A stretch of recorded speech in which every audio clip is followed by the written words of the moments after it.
Well, good morning, everyone. And I want to begin by opening up this hearing. Of course, we're here in Palm Beach County, and Oversight Democrats are here because we're launching a new phase of our Epstein investigation. Our committee, of course, has been leading on this over the last year. Now, we're here, of course, in Palm Beach, of course, just miles away from Mar-a-Lago, from key locations where this Epstein investigation has taken us, because from the very beginning, we know that Florida has been a key place where so much of the horrors and crimes of Jeffrey Epstein and Ghislaine Maxwell have happened. The survivors of Jeffrey Epstein deserve to be heard, and as a committee, we should always uplift their stories, and I want to thank them, of course, for being here today. We know that many of our witnesses today that you'll hear from were actually failed by their own government. We will hear how the FBI ignored Maria Farmer's courageous report in 1996. We will hear how Alex Acosta, the future Secretary of Labor at the time, overruled some of his own prosecutors and worked with Epstein's attorneys to grant a sweetheart deal which allowed Epstein to continue assaulting women. We will learn how Epstein continued to game the system and the law to prey on women, expanding his trafficking network overseas. And we will hear from people who have fought hard to bring him to justice. We're also going to hear about a continued cover-up, which has harmed survivors, how some have been doxxed or put into danger, ignored, re-victimized, and betrayed by this government. These stories are both horrific and outrageous, but they should also inspire us to keep fighting for the full truth. We're here because every American deserves equal justice. It doesn't matter who you are, how powerful you are, whether you're a Democrat or a Republican, how much wealth you may have.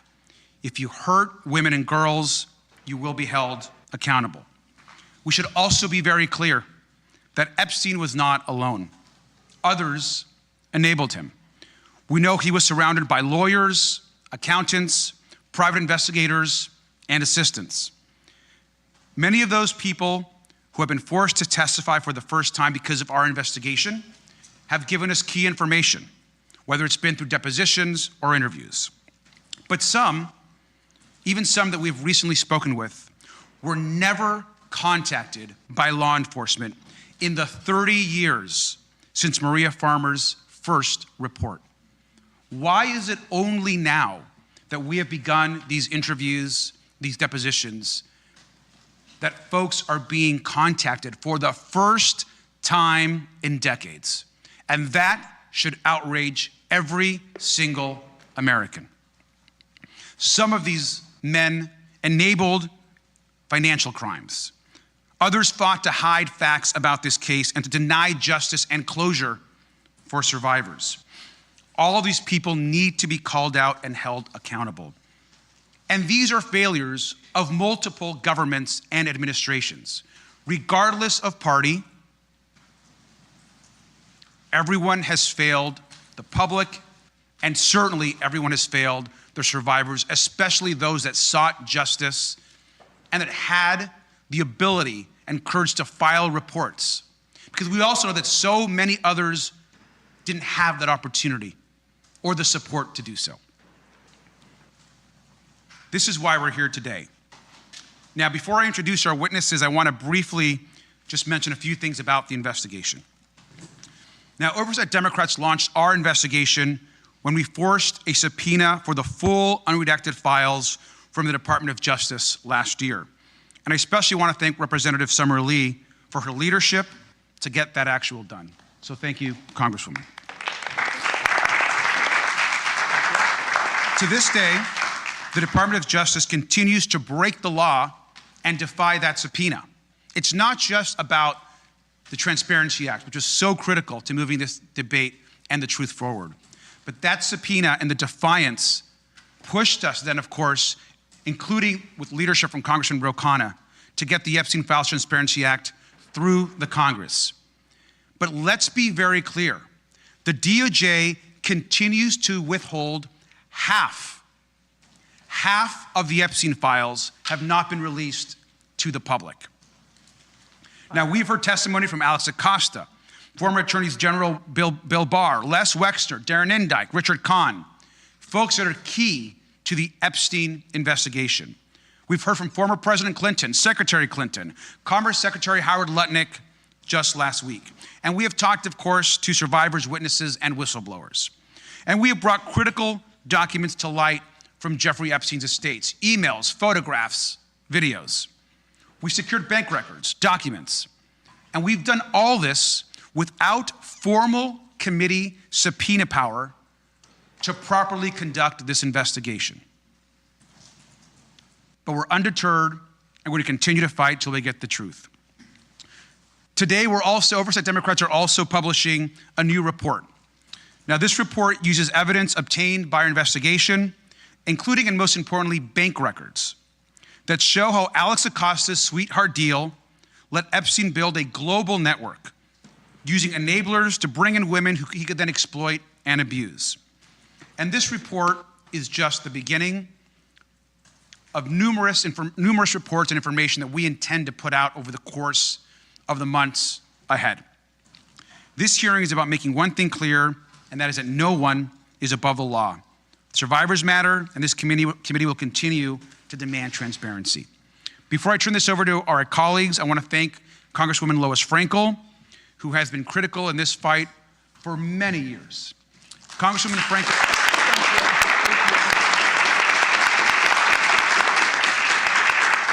Congresswoman Frankel, of course, represents the community that we're in now.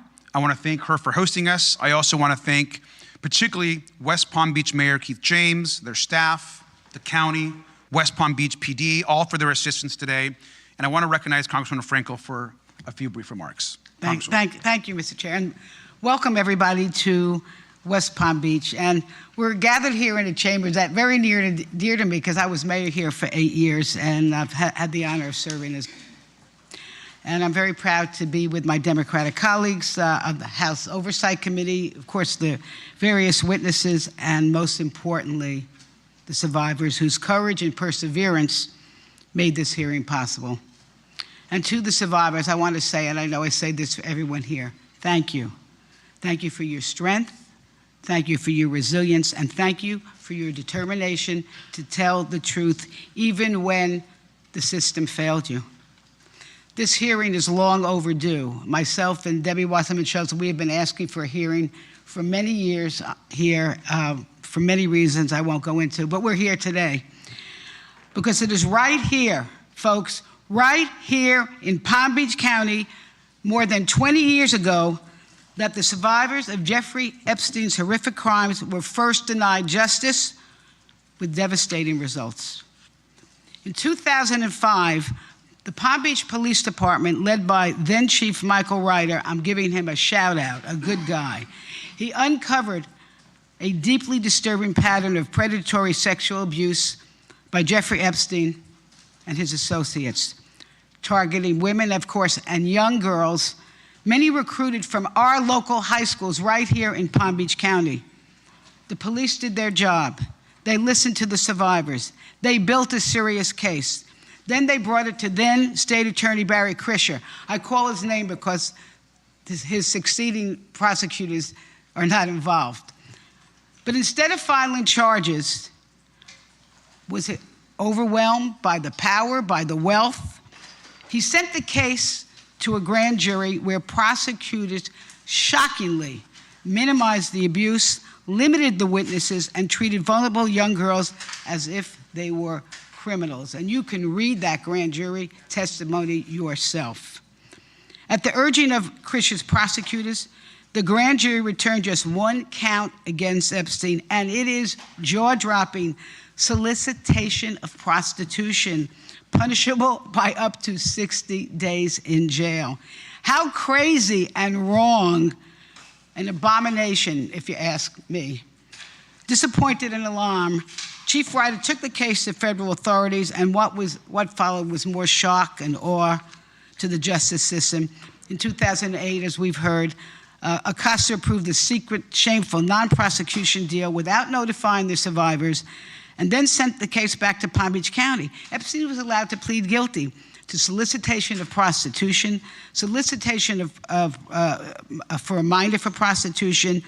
Really? That was that? And then he got an 18-month sentence, which he served about 13 months, federal immunity from prosecution here in South Florida, immunity for unnamed co-conspirators, and work relief privilege. Listen to this. He had work relief privileges that allowed him to leave the jail each day to continue his systematic sexual exploitation of women and girls. And the most troubling also, a deal was hidden from the public, and the full extent didn't come to light until reporting from the Miami Herald and the Palm Beach Post, who brought the fight to bring the grand jury records into the open. Justice was denied without explanation, and listen, I'm hoping as we move forward, these local prosecutors must be subpoenaed and they must be questioned under oath, because I think they know the secret. So these survivors were abused first by a predator and then failed by a justice system that too often protected wealth and power over vulnerable women and children. And let's be clear, folks, had prosecutors in Florida done their jobs, most likely hundreds of young women might have been spared unimaginable harm. So we're here again. We're going to continue to ask the questions that should have been answered years ago. Why was Jeffrey Epstein, a serial predator who used his wealth and influence to exploit underage girls, given little more than a slap of the wrist? Who else should be held accountable?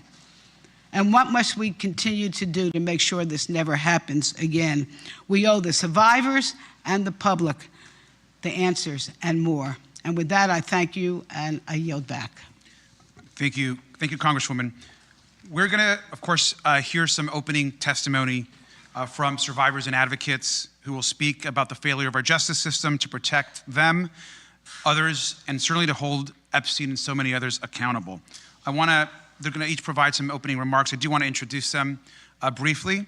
We're going to hear from Danny Bensky, who is an advocate, dance, teaching artist, choreographer, and Epstein survivor. As an educator of the arts, Danny's advocacy derives from creating a safer world for her students and future generations. She is a public speaker and hopes that by sharing her story, we can get an inside perspective into grooming and how abuse can happen and how systems fail people.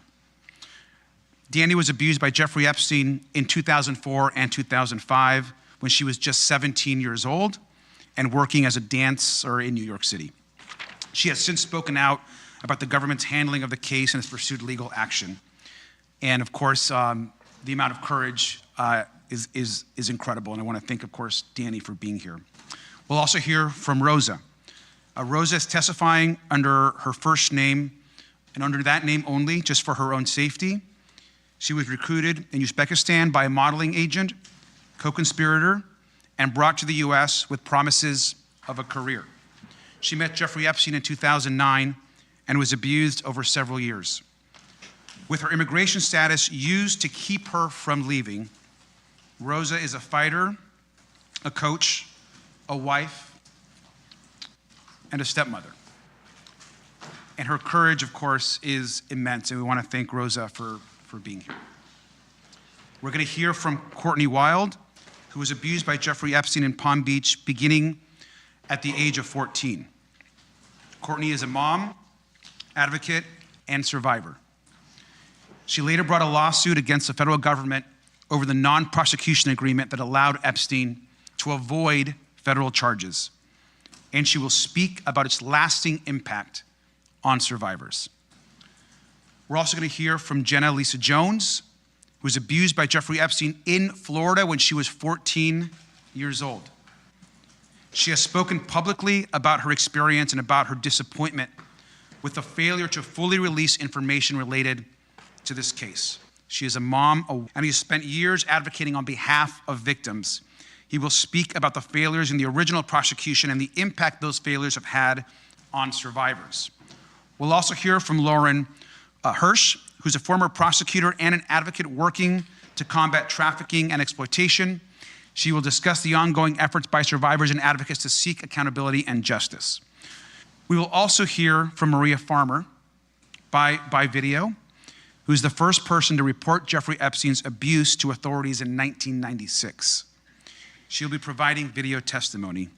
Finally, Sky and Amanda Roberts are here. We all, of course, know their incredible courage, and they'll be reading a brief statement as well. We will continue, of course, to honor Virginia's memory, her legacy, and her tireless fight for justice. I want to especially thank the witnesses for being here and for your enormous courage.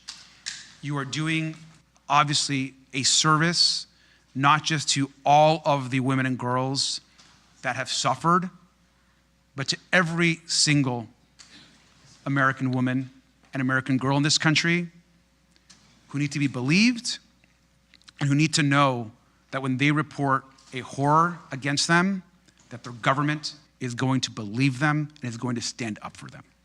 And so thank you for your courage today. I now are going to hear a video that Maria Farmer wanted folks to hear about. And so we're going to go ahead and play that. So Ms. My Farmer name is will be Maria recognized. Farmer. I am the whistleblower who reported Jeffrey Epstein, Ghislaine Maxwell, Les Wexner, and others to the FBI 30 years ago in 1996.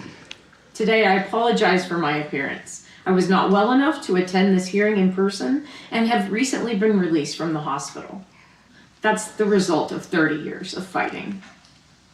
For 3 decades, I've carried a weight that no survivor should ever have to bear.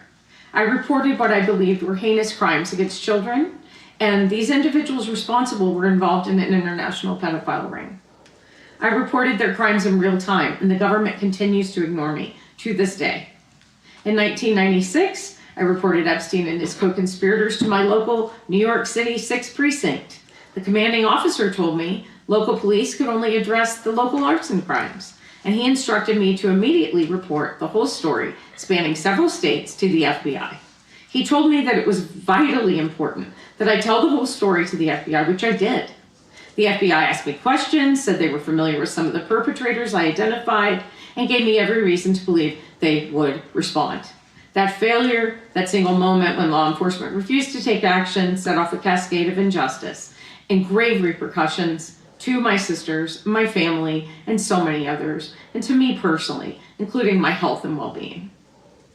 The FBI's decades of failure and inaction led to countless more girls and young women suffering abuse and trauma that could have been prevented.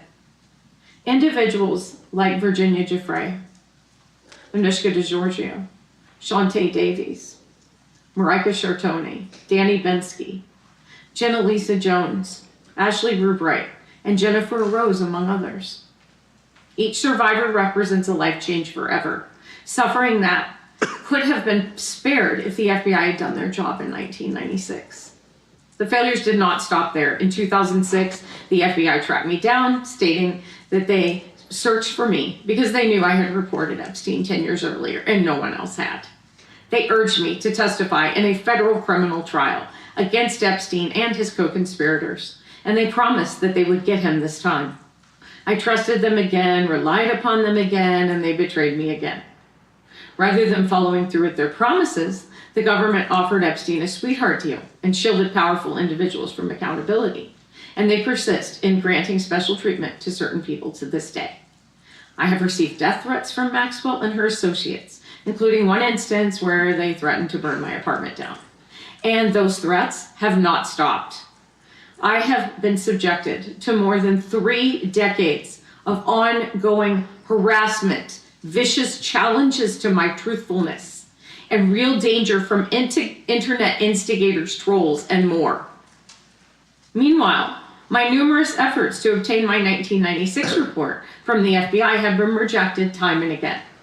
In 2023, I wrote a letter to the government asking for an investigation of the government's actions or inactions in response to my 1996 report. The Inspector General replied saying they were busy with other things, would get back to me, and they never did.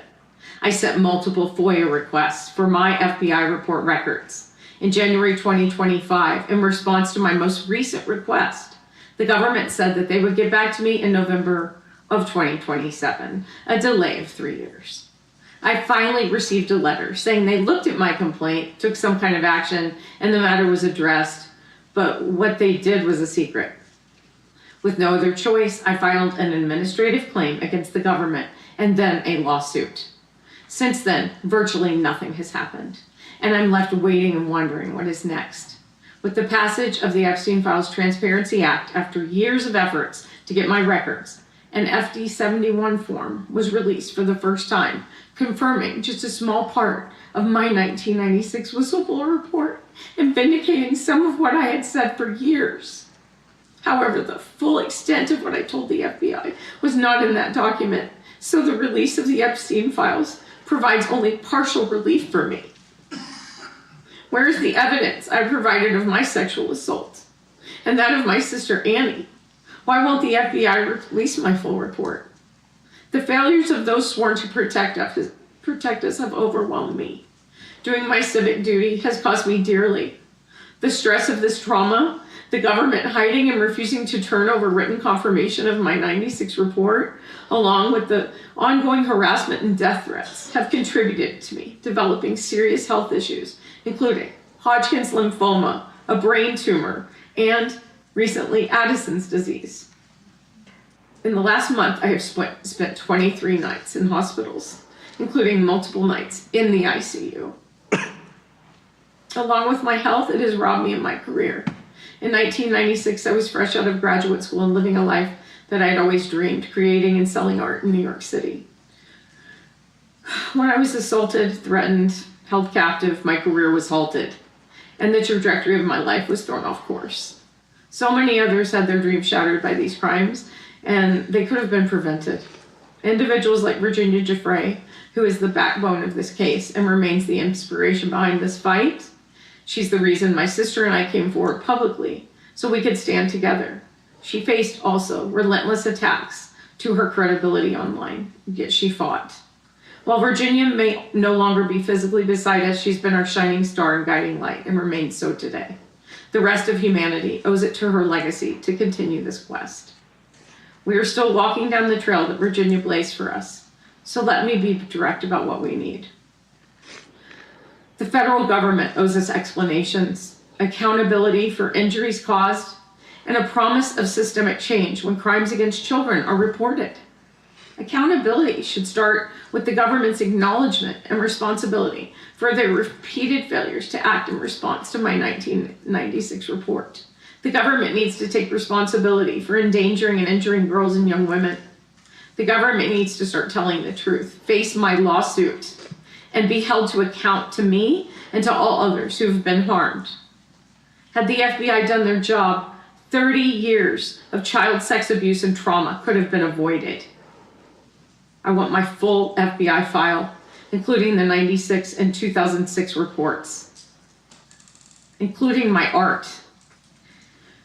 We also need the FBI and the Department of Justice to fully investigate every lead in this case. We need investigation and prosecution of everyone responsible, both men and women.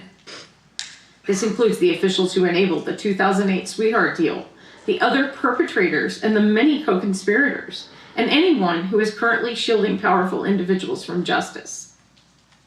No more protection for the guilty. There must be no pardoning or commuting the sentence of Maxwell, who sexually abused me, my minor sister, hurt so many girls and other young women, and personally threatened to kill me, has shown no remorse, and has demonstrated no basis on which to believe she would ever be truthful. As the Epstein case whistleblower, I have waited 3 decades for justice. It's a miracle I'm still fighting, especially considering what the stress of 3 decades of this case has done to my health and well-being. I will keep fighting for justice and transparency, for a better, safer future for the next generation. Thank you.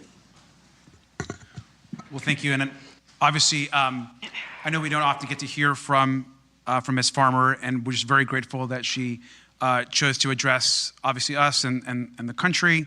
I also want to thank her sister, Annie Farmer, who has been an incredible advocate, a survivor, of course, herself, and has really worked to share her sister's story and her own story whenever possible. We're going to hear some opening remarks also from Sky and Amanda Roberts. And so I would ask them to join us here at the podium. And I want to thank them also for their courage and for being here.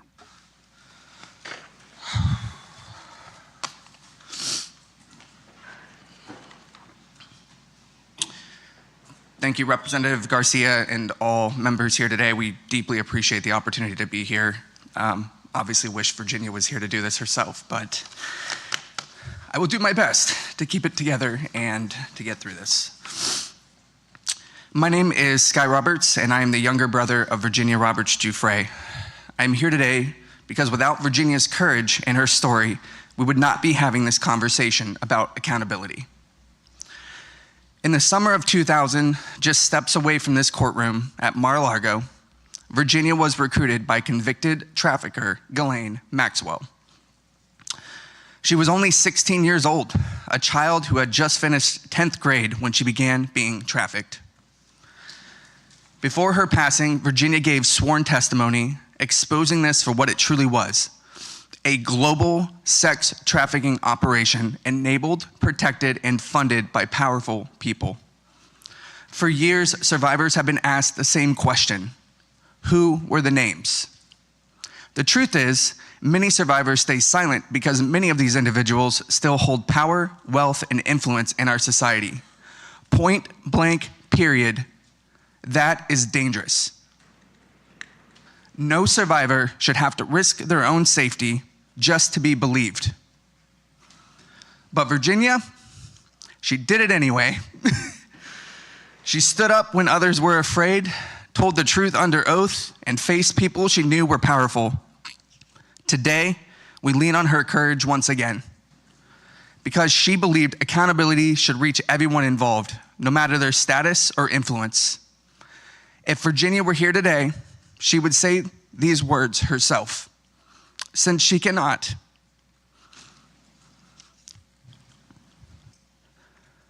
I will say them for her as her little brother. And with that, I'd like to share Virginia's own words from her sworn deposition dated May 3rd, 2016.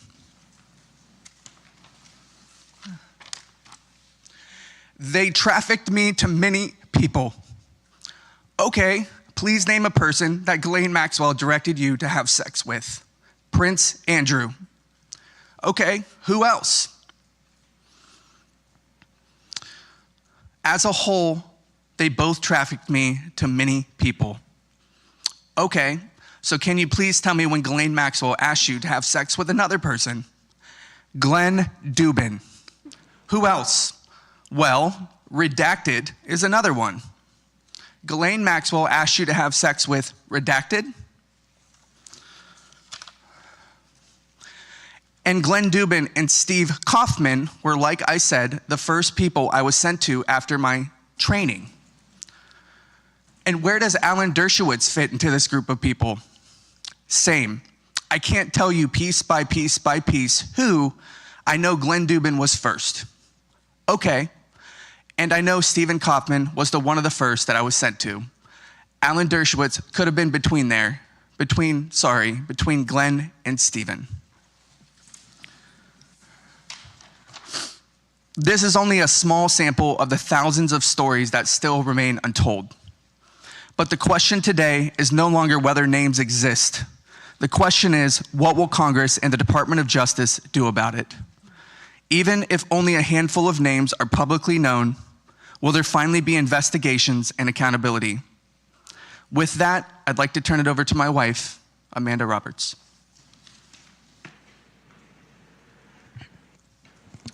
First, I want to thank this committee and Representative Garcia and everyone here who continues to fight with us for accountability, but most importantly, standing with survivors. Virginia's story was harrowing, and as you heard my husband speak, she wasn't afraid to say the names.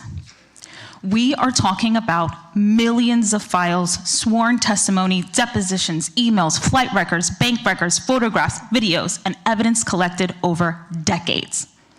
Evidence that points to a network, not just to people who trafficked and abused over 1,200 victims, girls, children, women, and boys. Epstein and Maxwell did not act alone, and Palm Beach was the blueprint. It was the center for expansion. So when this Department of Justice says there is nothing to see here, survivors know exactly what that sounds like, a cover-up. Virginia wrote in Nobody's Girl, "Don't be fooled by those in Epstein's circle who said they didn't know what Epstein was doing." That sentence should guide this committee's work. Because I don't recall is not enough. When people like Les Wexner are asked about Epstein's finances and alleged connections to his network, the public deserves real answers and investigations. When Howard Lutnick has given changing accounts about his association with Epstein, that deserves scrutiny, resignations, and investigations. When former Prince Andrew denied knowing Virginia, despite evidence and testimony surrounding that encounter, that deserves scrutiny and investigation. And when Acting Attorney General Todd Blanche met with Ghislaine Maxwell, a convicted sex trafficker accused of perjury, and shortly after was moved to a minimum security prison, that demands answers and investigations. So today we ask for 4 things. First, Congress must hold this Department of Justice accountable, including contempt proceedings, as the record has shown that this DOJ has violated the law. Second, state investigations must continue and expand in New Mexico, New York, Florida, the Virgin Islands, and everywhere this network operated. Third, this committee must issue further subpoenas and required alleged co-conspirators, enablers, financiers, and witnesses to testify under oath. Fourth, follow the money. Financial records are not secondary. They may be the key to exposing the full network. Suspicious payments, shell entities, possible tax violations, money laundering, and transactions connected to trafficking and abuse must be investigated aggressively, because financial crimes can open the door and lead to real prosecutions. And finally, the Epstein and Maxwell investigations must be reopened, not partially, not quietly, but fully. Survivors and the public deserve the truth, and enablers must no longer hide behind wealth, power, or silence. Thank you. Thank you both very much for those words. We are going to begin and hear some opening statements from our witnesses. So I want to just start by thanking Ms. Wild, who's going to be recognized now for her opening 5-minute statement. Ms. Wild. Hello, my name's Courtney Wild. When I was 14 years old, I was abused by Jeffrey Epstein. He abused me until I was 17 years old. What happened to me was terrible, but what happened after that by our own government changed my life just as much. I came here today to ask for one simple thing, to make sure this never happens again. I filed a case under the Crime Victims' Rights Act because government secretly made a deal with Jeffrey Epstein. They signed a non-prosecution agreement. They made the deal behind closed doors. They never told me, and they never told any of us. Instead, they sent letters telling me to be patient, even though they knew the case was already over. For years, I believed there was an investigation happening. There wasn't. When I found out the truth, I went to my lawyer, Brad Edwards. He took my case in 2008, and he fought for me against the government for over a decade. We wanted to do the right thing for all victims. Together, we wanted answers to a simple question: how could this happen? We had to fight all the way to the 11th Circuit, which took years to get the emails between the government and Jeffrey's lawyers to help us understand what happened. When we finally got them, they showed something I will never forget. The government wasn't trying to negotiate with Epstein's lawyers. It looked like the government was trying to make him happy. They were trying to make sure that the punishment they were going to give him was okay with him. It seemed like they had forgotten that there were 40 of us kids who had been abused by him. I was so confused because where I come from, if you commit a crime, you go to jail. I have never heard the feds of letting you help them decide which crimes they're going to charge you with, or if you're cool with how long you're going to spend in jail. But I thought, what do I know? Maybe that's how it works for rich guys. That's how it did work for Jeffrey Epstein. Finally, after 10 years of fighting, in 2019, a federal judge finally ruled that my rights and that the rights of other victims were violated by the non-prosecution agreement. But there was nothing that could be done about it. There was no remedy. I just want to say it again. I'm sorry, I have to. The court found that the government violated the law and nothing happened. That means the law, the Crime Victims' Rights Act, 18 U.S.C. 3771, does not matter. And if the law has no consequences, it doesn't protect anybody. I was lucky to have a lawyer willing to fight for me for almost a decade. A lot of victims won't find that, especially in this case where everybody made us feel like we were crazy. So I'm asking you to fix that. Please fix the Crime Victims' Rights Act so it could actually help victims in the future. I have my own ideas, and my lawyers have more ideas, but I really hope that if nothing comes of this, we can finally get the legislation right.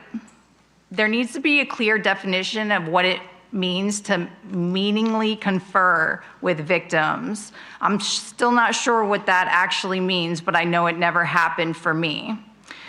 There must be real consequences and penalties in the statute that apply automatically when a court determines that a victim's rights have been violated. The answer after years and years of litigation cannot be nothing happens when you finally win and prove that your rights have been violated. If prosecutors choose to ignore victims, those victims' voices must be put on the record, memorialized, and preserved, especially when a deal is made behind closed doors. There needs to be attorneys' fees provision so victims can find lawyers who will stand up for them. If those changes had existed back then, maybe what had happened to me and so many others would have not happened. My case against the government for violating the rights of at least 40 of us Palm Beach kids was happening from 2008 to 2019. Do you know how many other girls Jeffrey abused in that time period? I bet the FBI knows. But the point is that Epstein continued to abuse other girls in New York, New Mexico, around the world, and even still here in Florida, well, after he was released in 2009, and everybody knew it. There were lawsuits, there were so many new articles, he was a registered sex offender, and still nothing was done by the government. Not until 2019 when he was finally arrested. None of those girls should have ever been abused. Jeffrey Epstein should have been in jail. If he had been in jail like any other man who did the same thing as him, he would have been, and there wouldn't have been a single victim after 2009. But he wasn't, and he did. He abused so many girls after 2009 at the same exact time that I was asking the government why he got the deal and why they violated my rights. That is the real injustice here. That is the real thing we need to prevent from ever happening again in this country. I was there for his bail hearing in 2019, and I spoke to the judge right in front of him about how dangerous he was.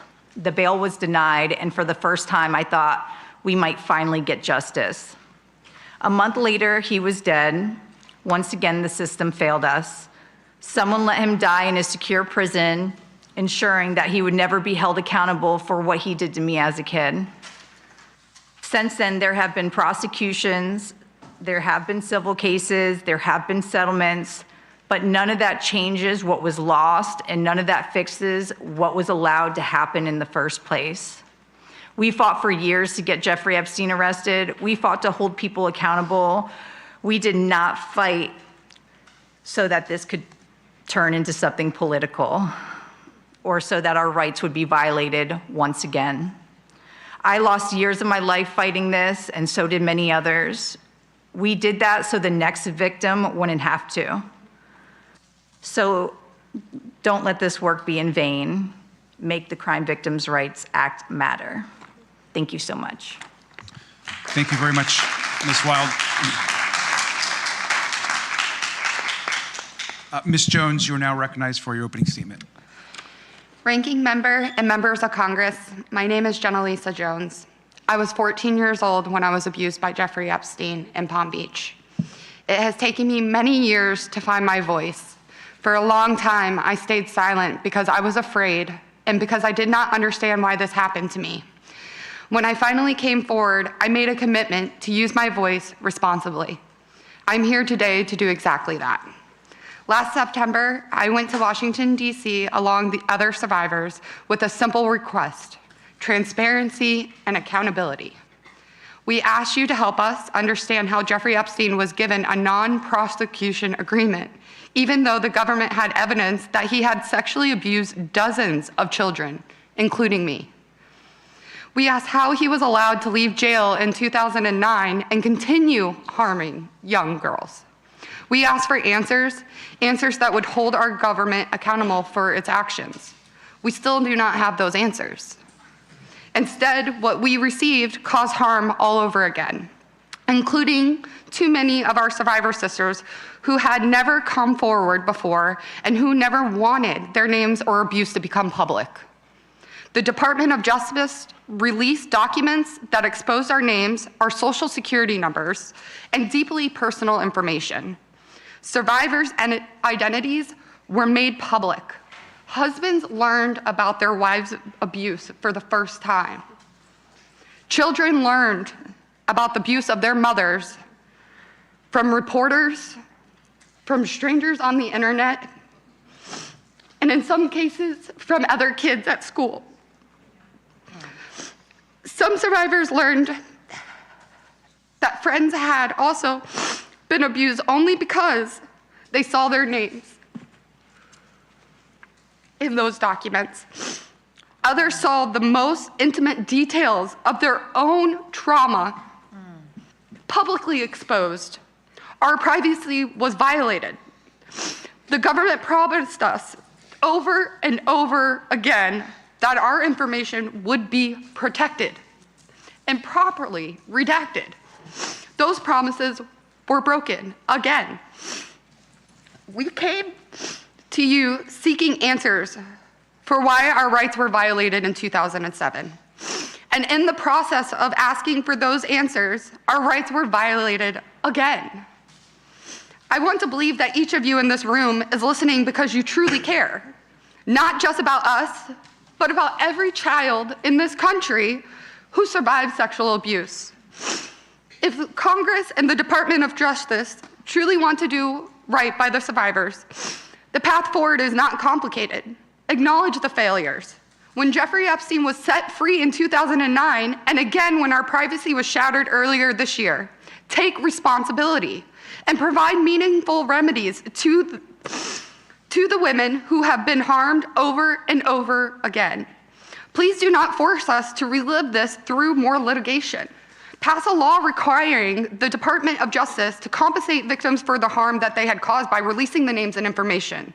That would show that this is truly about helping victims. Second, with respect to our ongoing investigations, please remember this: Jeffrey Epstein is dead. Ghislaine Maxwell is in prison. Do not pardon Maxwell. If there are other men who hurt women, hold them accountable, but please leave the survivors alone. If you subpoenaed someone to testify before your committees and she tells you she is a victim, listen to her. Believe her. Respect her trauma. Jeffrey tried to paint his victims as bad guys to avoid responsibility for himself. Please learn and understand that. Sharing our stories should be a choice, the choice I was able to make today. It should never be something survivors are forced to do. The girls who were groomed by Ghislaine Maxwell and abused by Jeffrey Epstein should not be treated like criminals. Please learn the stories of the women who have been harmed before you force them to testify in a room full of strangers about the worst moments of their lives. Jeffrey Epstein destroyed so many of our lives, and Ghislaine Maxwell helped him do it.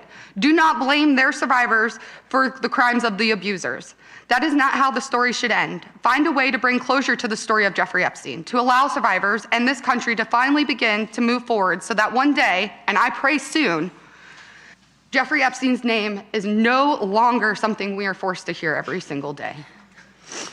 And my last point, I'm not here today only to talk about the past. I am here for the children who are sitting in the classroom today, children who may be vulnerable, confused, and unsure of what is happening to them. When I was a teenager, I did not have the language to understand what was happening to me. I did not know who to tell. I did not know where to go. Many of us didn't. We were young and we were manipulated. We were left without the tools or the support we needed. That is something Congress can change. Every middle school and high school student in this country should receive education on the signs of sexual abuse and exploitation. What it looks like, how to recognize it, and how to safely report it. Schools should have trained adults, accessible resources, so that no child feels as lost or as alone as we did. I have worked with other survivors to start a nonprofit called the Survivors Inc. because not everyone who has been abused has access to strong legal representation, therapy, or support systems. I became a certified life coach. I believe in giving others the support I wish I had.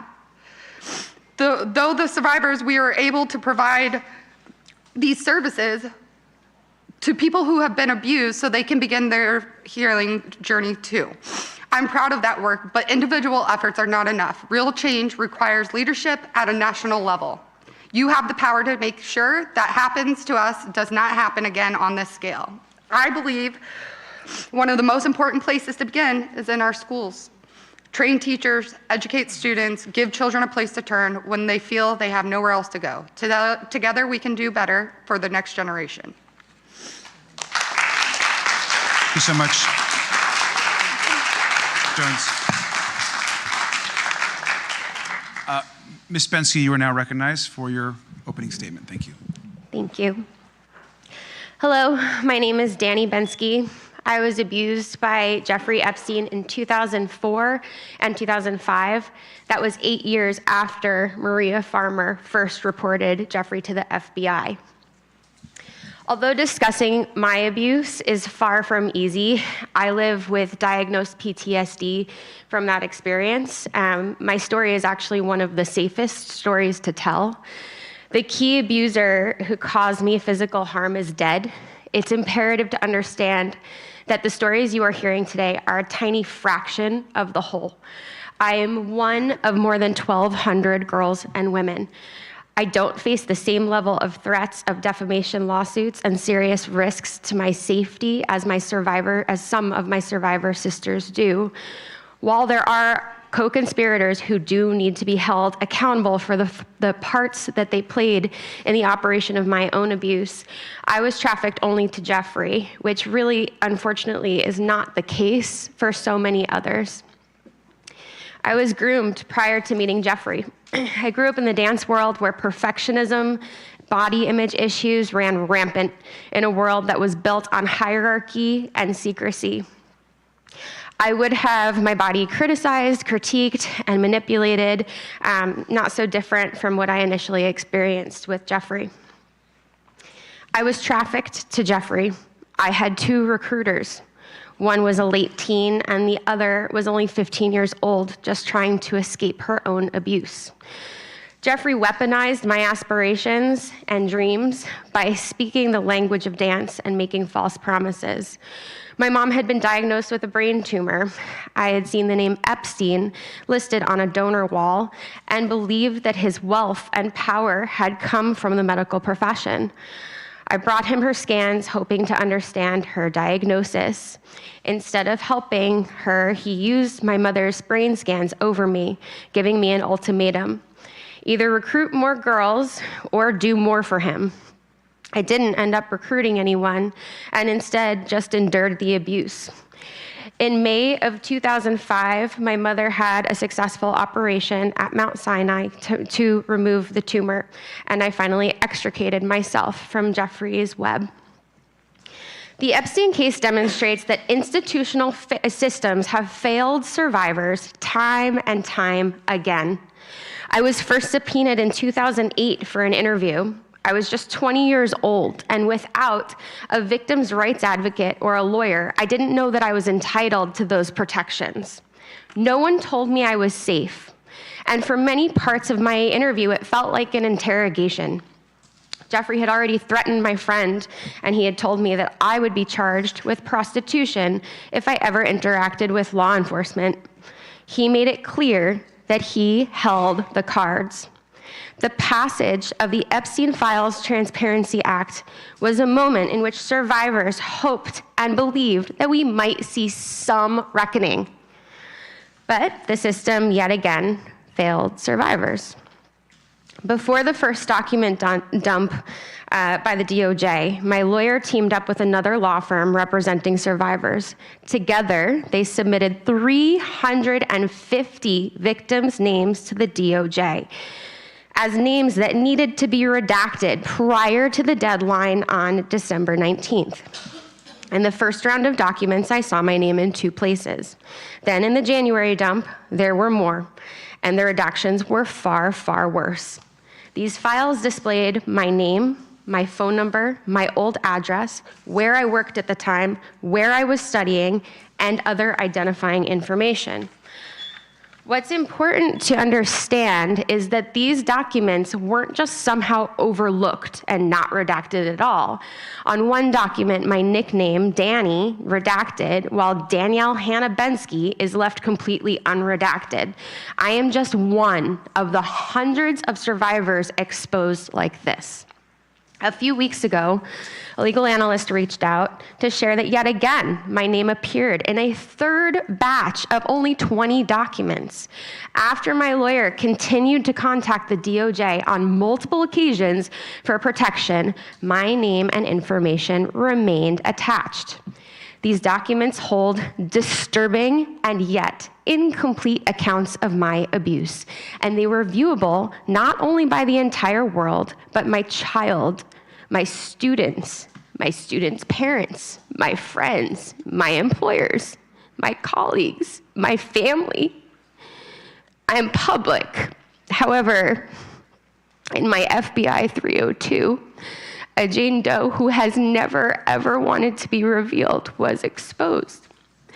This outing of survivor names does real, irrevocable damage. The passage of the Epstein Files Transparency Act was meant to be a moment when survivors could regain their power and finally obtain the truth.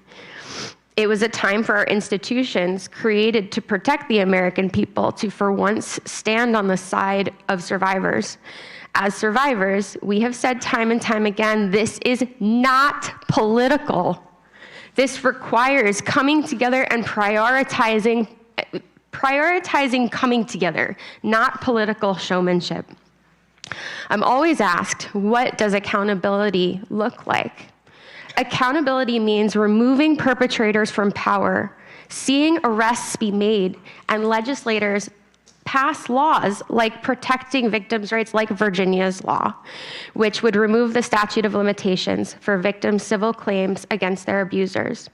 Our entrenched systemic failures have allowed powerful people like Jeffrey to thrive.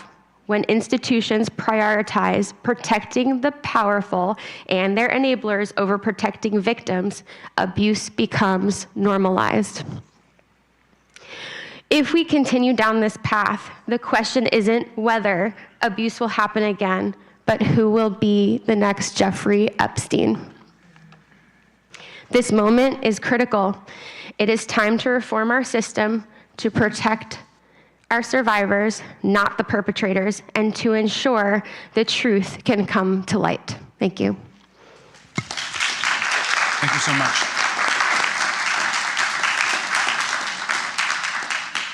Thank you. Ms. Rosa, you are now recognized for your opening statement. In 2008, I just turned 18 when I met MC Square Model Management owner named Jean-Luc Brunel.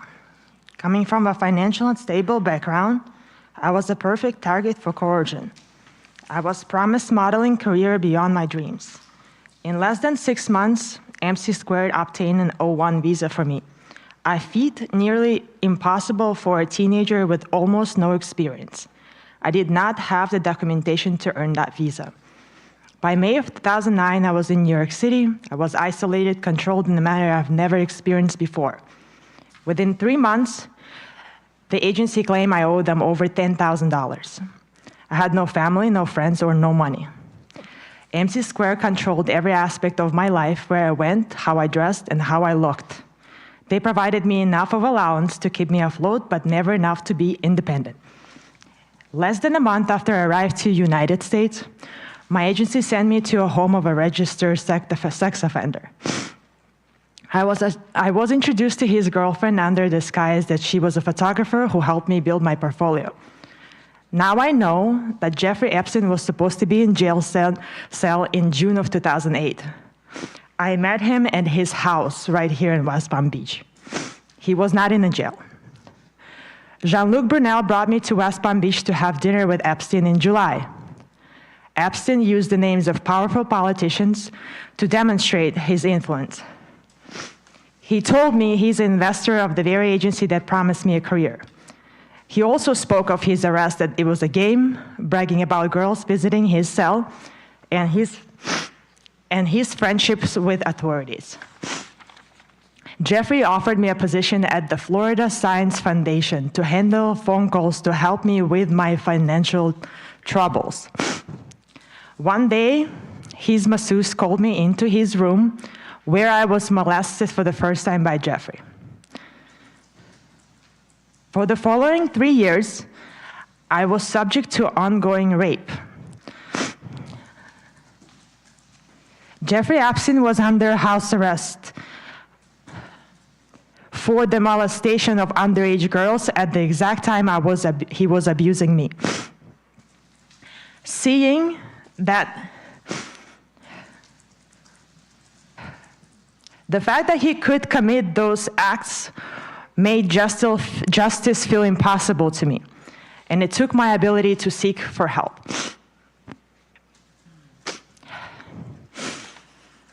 I was summoned to his residence right here in West Palm Beach. My agency relocated me to Miami to keep me closer, and only after he was released from the house arrest, I was allowed to go back to New York City, where my nightmares continued. Those years of abuse turned into a decade of fear that I still carry today. I eventually found the courage to reach out for help. I stepped forward along other survivors, hoping those who allowed this to happen will be held accountable.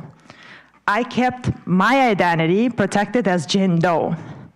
I woke up one day with my name mentioned over 500 times.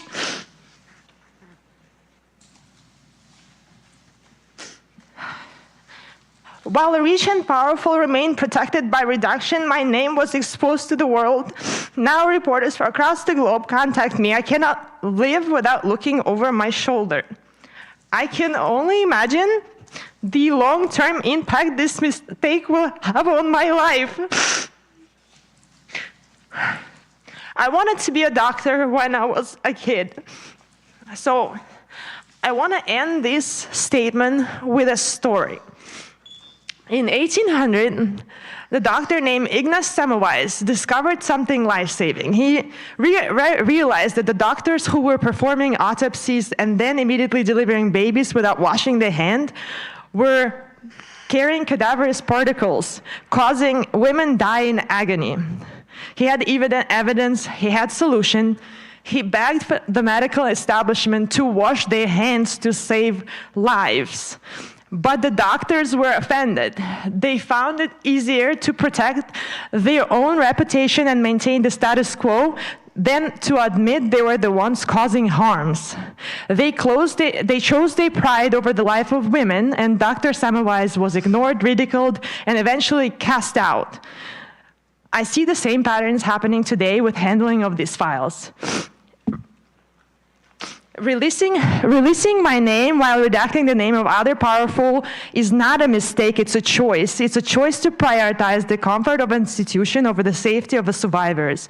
The evidence is right here, yet those in power rather us die socially, emotionally, and physically, then admit their own complicity. I am no longer a Jane Doe hiding in the files. I'm a woman, I'm a fighter, and I'm a witness, and I'm begging you, please wash your hands.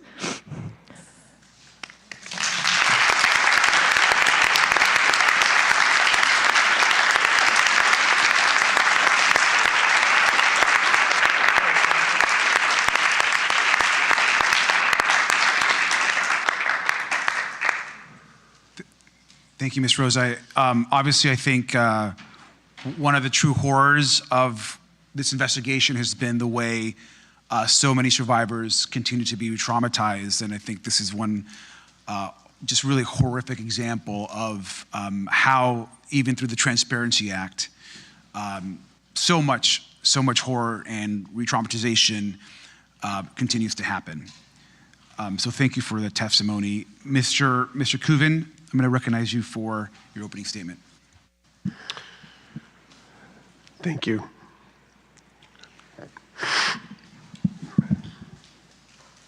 Truly moved by her strength. Ranking member, members of Congress. My name is Spencer Kuvan. I've represented numerous survivors of sexual exploitation and trafficking over the years, including the first victim to come forward in the Epstein investigation here in Palm Beach. I'm here today because what happened during the prosecution of Jeffrey Epstein was not simply a failure of judgment. It was a systemic failure of justice. In Palm Beach County, credible evidence of widespread sexual abuse involving minors was presented to state prosecutors, including my client. Law enforcement initially identified dozens of victims. The conduct was organized, repeated, and devastating.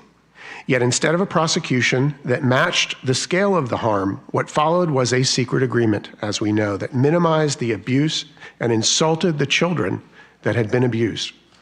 Despite the efforts of some of the federal agents at the time, the U.S. Attorney's Office in the Southern District decided to have these secret meetings with Epstein's attorneys. The U.S. Department of Justice, in conjunction with the Palm Beach County State Attorney's Office at the time, colluded in secret to quietly shelve this case with minimal state charges that branded a 15 and 16-year-old child victim as prostitutes. They gave a sweetheart deal to Jeffrey Epstein and 4 named as well as unnamed co-conspirators. The Southern District U.S. Attorney at the time, Alex Acosta, spearheaded what every attorney advocate saw as the worst non-prosecution agreement ever executed by a U.S. attorney. This sent a message. It told victims that even when the evidence is strong, accountability is negotiable if you are rich and powerful. This awful non-prosecution agreement completely shut down further federal charges for the events they were investigating here in Florida. As I mentioned, that tragic deal was negotiated and signed in secret. Not only was it kept secret from the world, it was kept secret from me. Calls were made repeatedly to the U.S. attorneys investigating this at the time by myself, an advocate for multiple victims at the time, and of course it was kept secret from those victims. I was forced to file motions with the court to compel its ultimate disclosure, even after it had been executed. And finally, after obtaining court orders, they turned it over to us. A full year after it had been signed. The victims were not consulted. Their advocates, like me, were not consulted. Victims were never given an opportunity to be heard. This was not just a moral failure. We believed it was a violation of law under the Crime Victims' Rights Act. Originally passed in 2004, subsequently amended by Congress in 06, 08, and 15. Victims have had the right to confer with prosecutors and the right to be treated with fairness and respect. Yet those rights were ignored at the very moment that it mattered most, when decisions were being made that would determine whether justice would ever be pursued. The result was predictable. Survivors, as you've heard, were re-traumatized, not only by the abuse they endured, but by a system that excluded them from the process designed specifically to protect them. And the public was left questioning whether justice can be trusted when powerful interests are involved. This failure by the Department of Justice at the time was a subject of litigation brought, as you heard, by Ms. Wild. That case ultimately exposed a gap in the law, one that must be closed by you. Today, I want to offer that clear path forward. First, Congress should amend the Crime Victims' Rights Act to make it explicit that victims must be notified and given a meaningful opportunity to confer before any non-prosecution agreement or deferred prosecution agreement is finalized. Second, as you've heard, there must be enforceable remedies, not just suggestions. Victims should have standing to challenge agreements reached in violation of the Act, and courts must have the authority to review and, where appropriate, void those agreements. Third, transparency must be the rule, not the exception. Secret agreements that extinguish criminal liability, particularly in cases involving multiple victims, should not exist in our system of justice. And finally, there must be accountability. When prosecutors fail to uphold victims' rights, there must be consequences sufficient to ensure that those failures are not repeated.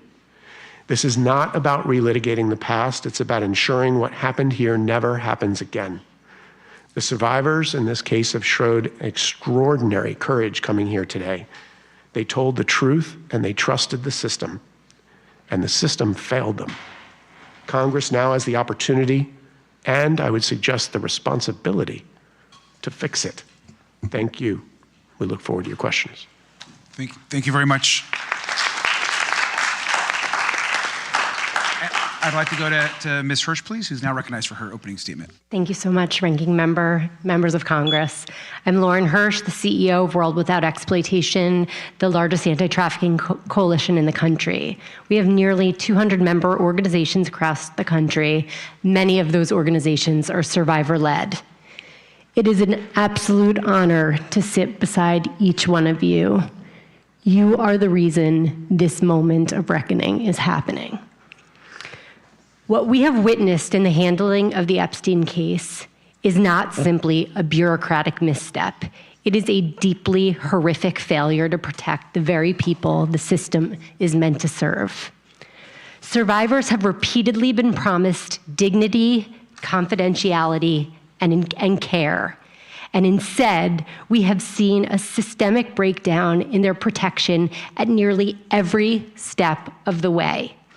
We have watched those with power and privilege manipulate the system, shielding themselves from accountability, while survivors have suffered in silence. Every one of these failures sends a devastating message, not only to Epstein survivors, but to survivors everywhere, that accountability is optional for the powerful. Survivors have had enough, and frankly, the American public has had enough of this too. We are now in a moment of reckoning that requires a thorough examination of all of the things that have gone horribly wrong, but it also requires a serious course correction. Survivors have been repeatedly harmed, first by Epstein and his associates, and then by law enforcement who refused to bring adequate cases, who didn't notify victims when secret sweetheart deals were made, who allowed abuse to continue even after pleas were entered in, and then they were again abused by the DOJ. When the federal government fails to provide protection under the Crime Victims' Rights Act, survivors cannot be left without remedy. We need a legislative fix immediately to provide compensation and recourse for violations of the Crime Victims' Rights Act, and this is urgent. I think everyone in the room has heard the survivors and understands the profound harm caused by the DOJ in releasing hundreds of names of survivors and their personal information in the aftermath of the Epstein Files Transparency Act. so I'll keep this part brief. As a former prosecutor, I understand that mistakes happen. We're human. But when hundreds of names are released repeatedly, including nude photos of a survivor, this can no longer be dismissed as human error. Something has gone horribly wrong inside the DOJ, and the American public deserves clear answers about how this failure has occurred. This requires a recorded deposition of Pam Bondi on May 29th, not a transcribed interview.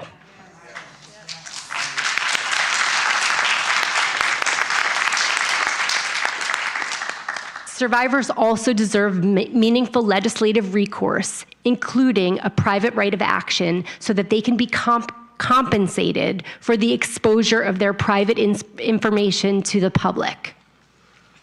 Accountability cannot end with an examination of process failures or even legislative fixes. These files demand further examination.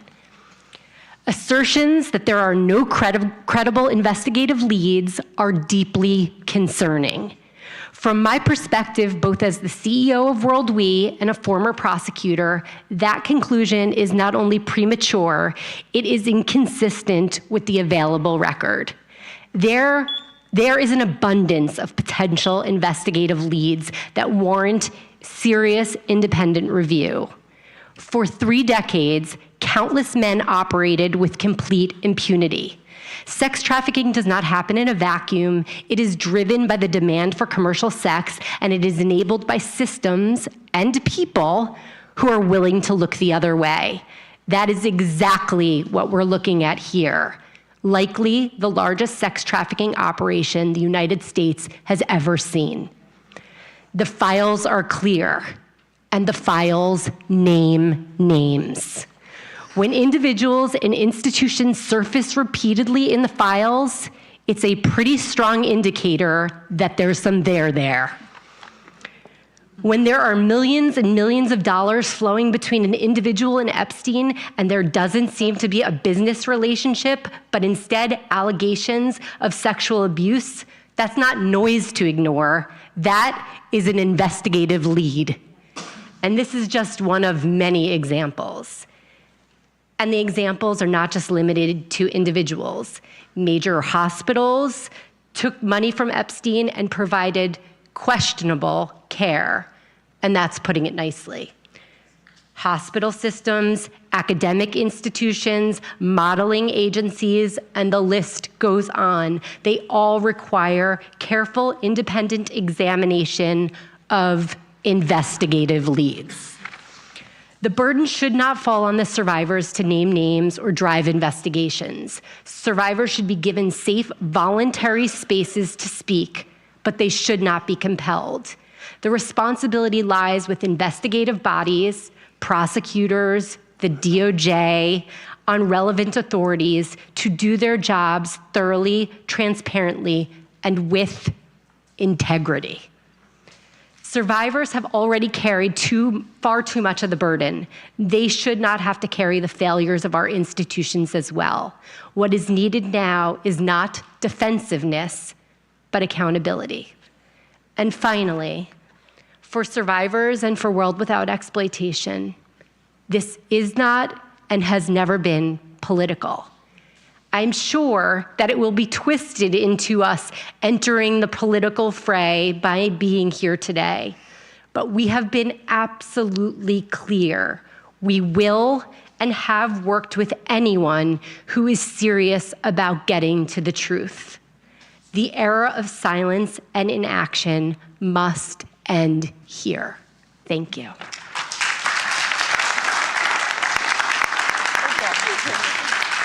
Thank you. Obviously, just thank you to all of our witnesses for those opening statements. We're going to be moving on to questions and some comments from the members of this committee. I do want to uplift and recognize particularly the survivors and your courage again and how we got to this moment. I want to start just by, again, just commenting that we're here because of the horrific crimes of Jeffrey Epstein, Ghislaine Maxwell, and numerous others, and the failure caused by our own government. And I want to, in my line of questioning, I just want to hone down on one thing, which I think is really important.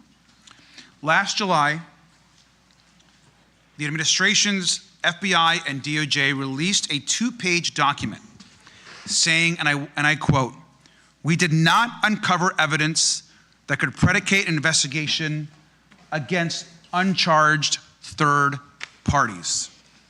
In other words, the current administration, through its DOJ, believed that this investigation was over, that no one else could be investigated for perhaps the worst sex trafficking ring in American history, that no other person could be held accountable, or there could be further convictions of the horrors made and against 1,200 women and girls.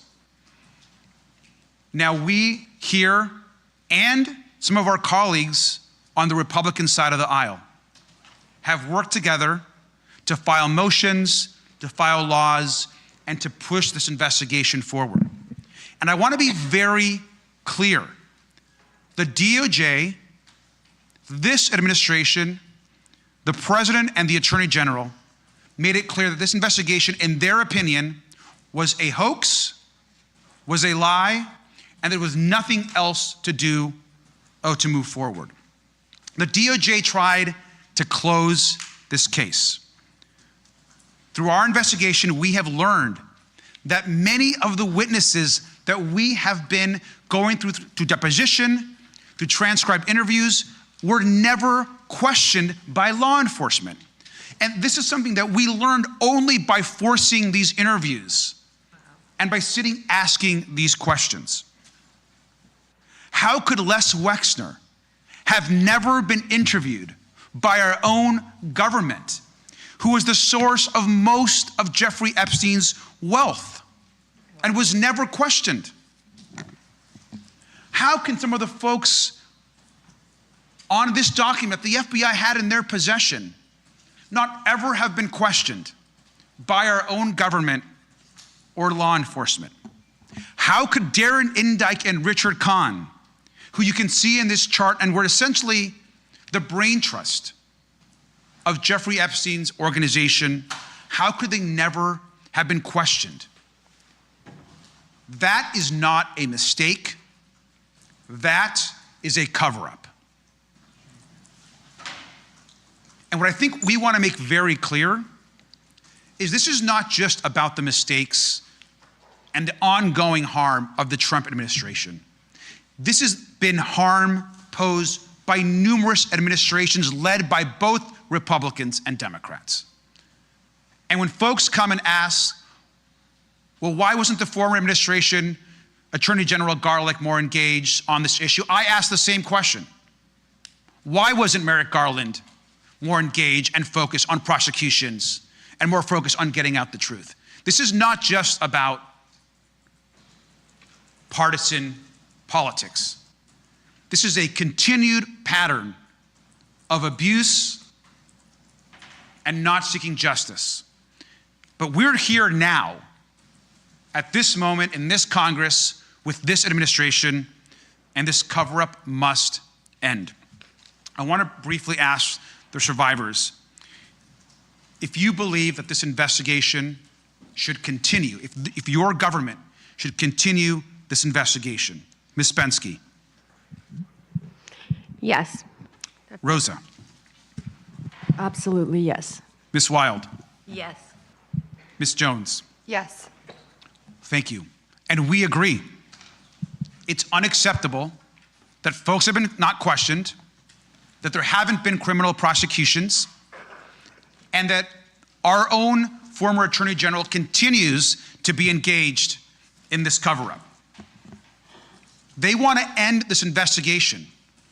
But what we are saying today is we need to come together with our bipartisan allies on the other side, and especially some Republican women who have stood and continue to push for truth and justice.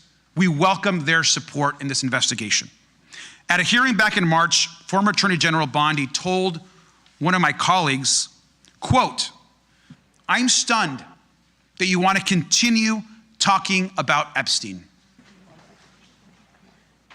That was her quote. Ms. Bensky, you were there. So was Sky Roberts on behalf of Virginia.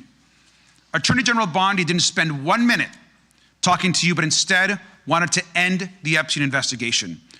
Today we're here to tell the former Attorney General that we are demanding that she come in for her date with the subpoena, that she testify under oath, and that it's videotaped and released to the American public, and the survivors deserve nothing less.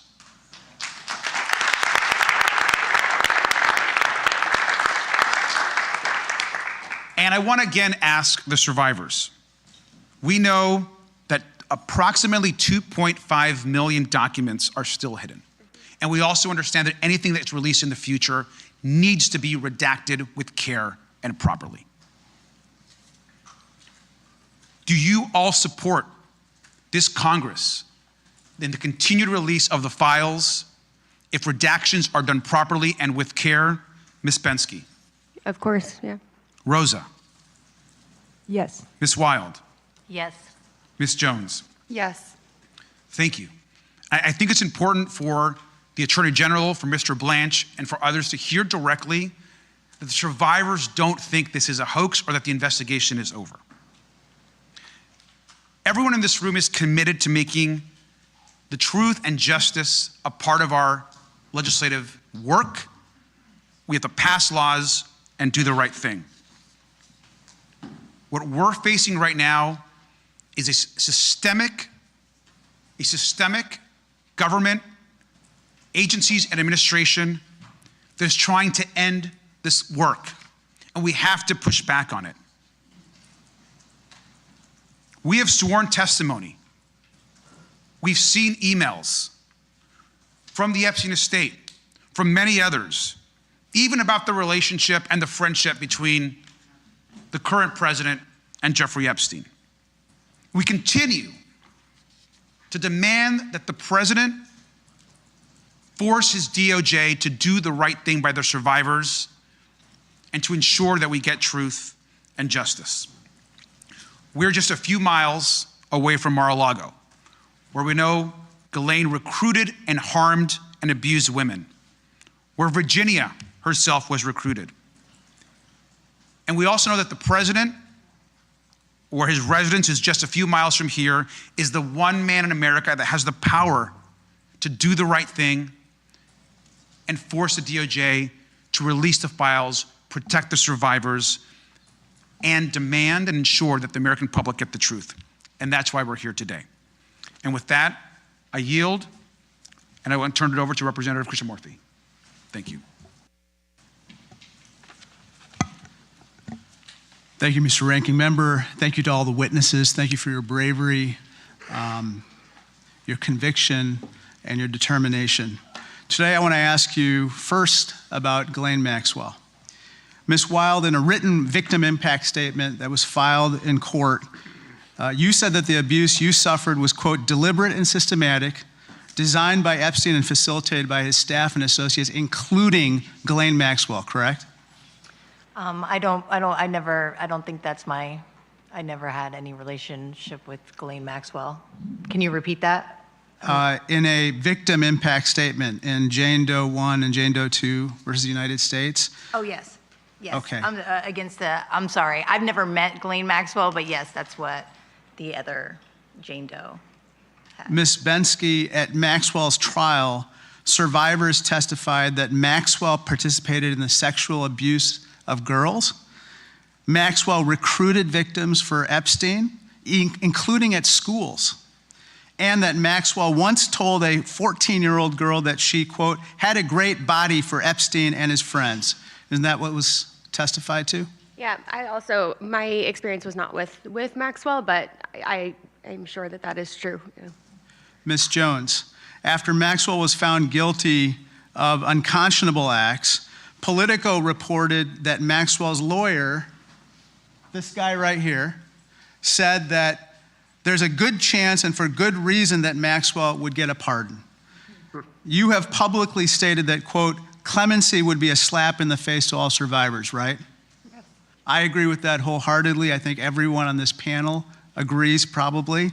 Maxwell hasn't shown any guilt, hasn't shown any remorse, hasn't shown any ounce of accountability for what she did. I've introduced a House resolution condemning clemency for Maxwell. I hope everyone here will join me because we have to do everything in our power to block a pardon for Ghislaine Maxwell.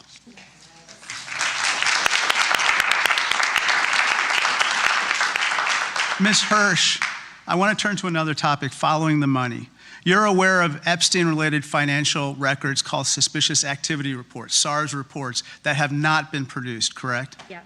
And just to level set, a suspicious activity report is a report produced by a bank anytime a customer performs a questionable transaction. It turns out there were numerous such reports filed by banks with the Treasury Department for Jeffrey Epstein, including large cash withdrawals and even requests that Epstein made for the creation of bank accounts and credit cards for teenagers and people who had nothing to do with his family. Isn't that right?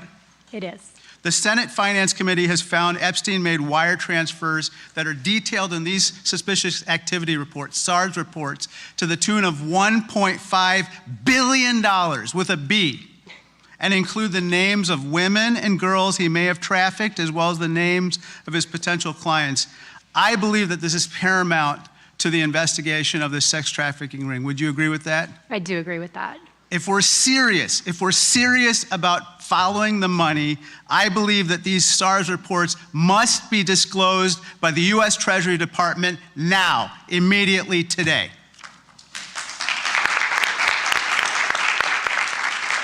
Last topic, Ms. Hirsch. Can you give me this? These 1, 2, 3, 4, 5, 6 people, they must be disclosed today. What do you think about that? Yes. I absolutely agree with you. They may be among us today. Wow. Perpetrating a continuation of a sex trafficking ring.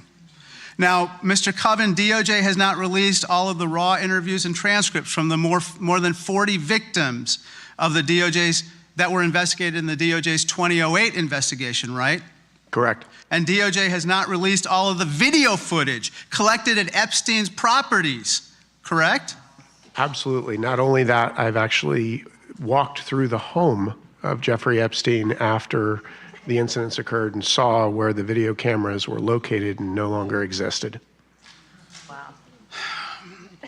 Epstein tried to maintain his power over those he abused by taking away their chance at justice. We cannot let that happen. Donald Trump, I'm calling on you to listen to survivors. Release all of the documents. Unredact all these people. Prosecute the rest of these people and investigate the remaining. In addition, Ghislaine Maxwell should never, ever, ever receive clemency. That monster should not be given pardon, and ensure every enabler of Epstein faces consequences, no matter who they are or their political affiliation. Thank you, and I yield back.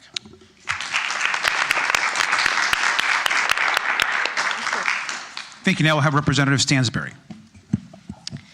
All right, well, good morning, everyone. And I just want to start out by acknowledging our survivors who are here with us, and to those of you who spoke. People tell you all the time that you're brave, and you are, but I know that it comes at great cost to yourself, great cost to your families. But I want you to know, and part of why I asked the staff to hold up this picture is because you are literally changing the face of the planet by standing up and telling your stories. And even though the system is failing you again right now in Congress, you are changing the world by helping people who are survivors, who are victims, who have never had their stories told publicly, to know that they're not alone. So I want to say thank you for everything that you are doing. And I know that it's hard, but what you're doing is changing the planet right now. So thank you for holding that up. I got in early yesterday, and I went for a walk.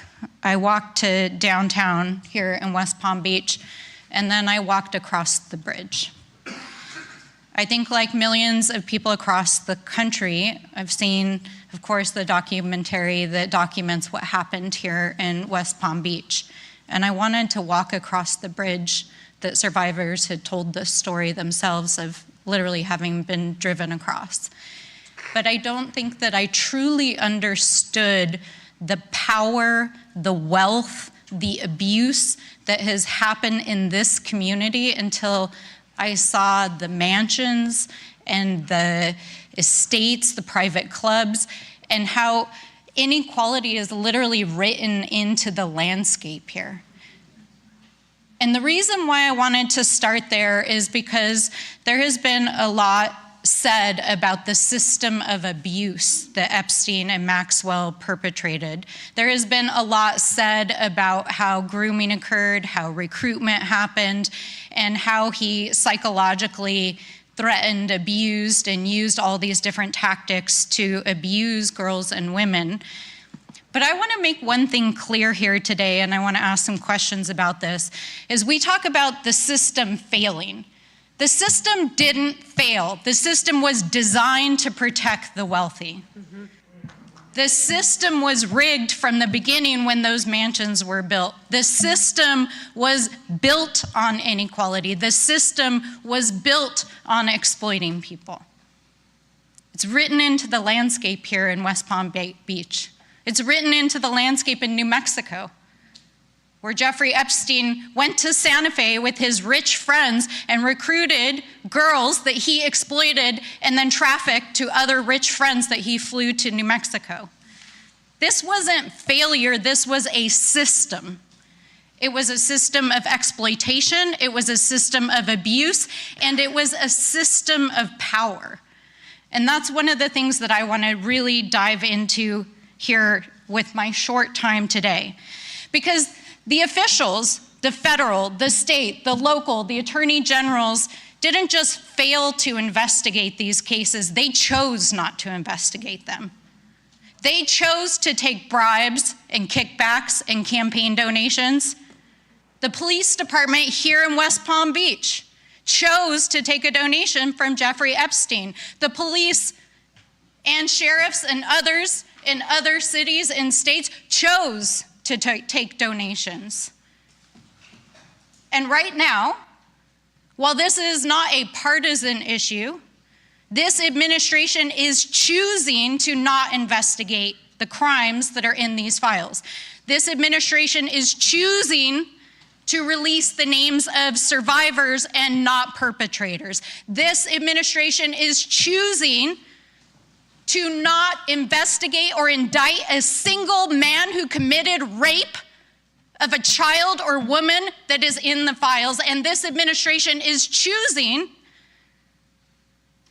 to gaslight the American people while all over the world, foreign officials are arresting, investigating. A prince has been taken down, and here in the United States, our Department of Justice, which is sitting on millions of files, is refusing to act. That is not a failure, that is a choice. That is a system built on wealth, inequality, and exploitation of women, of girls, of children, and a system built to protect the powerful. That is a system. And it is a system that Jeffrey Epstein developed here in West Palm Beach, and then it is a system that he exported to places like the Virgin Islands, to New Mexico, and to all of the places that he operated. And so I want us to think about, as we're moving forward with this investigation, we can investigate all the hundreds or even thousands of micro decisions that were made by local police, by sheriffs, by state police, by the Department of Justice, by AGs who chose to turn a blind eye and not prosecute these crimes. But the only way we are actually going to get justice in this case is by changing the system itself. And that's exactly what you guys are doing. And it's powerful. You're literally taking on the entire world right now and a system of wealth and inequality. So I want to ask the survivors, because I feel like you get asked all the time to retell your stories, And I've read your stories. Anyone can go in the files and read your stories. But I want to hear from you what justice would look like in this case. So maybe starting here on the end. It's always a sore subject because I'm just like, at this point, honestly, I don't think justice will ever be served in this case. And that's just my experience of the past 20 years that I've dealt with it. If I were really optimistic, and it did, I think it would be, for one, the Crime Victims' Rights Act. We have to fix that law. Also, education in the school systems, maybe like with the sex ed, or just there has to be more education on what grooming is, on what sex trafficking is. It's not, I think a lot of people have a picture in their head that is just not reality. And for me, being that this happened in Palm Beach County, I think there needs to be like a building. And I think that the first 72 hours that a survivor tells their story and comes forward and says, okay, I'm ready to tell this. And it's such a crucial time. I think there needs to be something dedicated in Palm Beach County to all of our childhoods that were lost and taken. When we came forward and we told our stories, man, I was treated like a criminal by the federal government. And I just think, I guess justice would be change.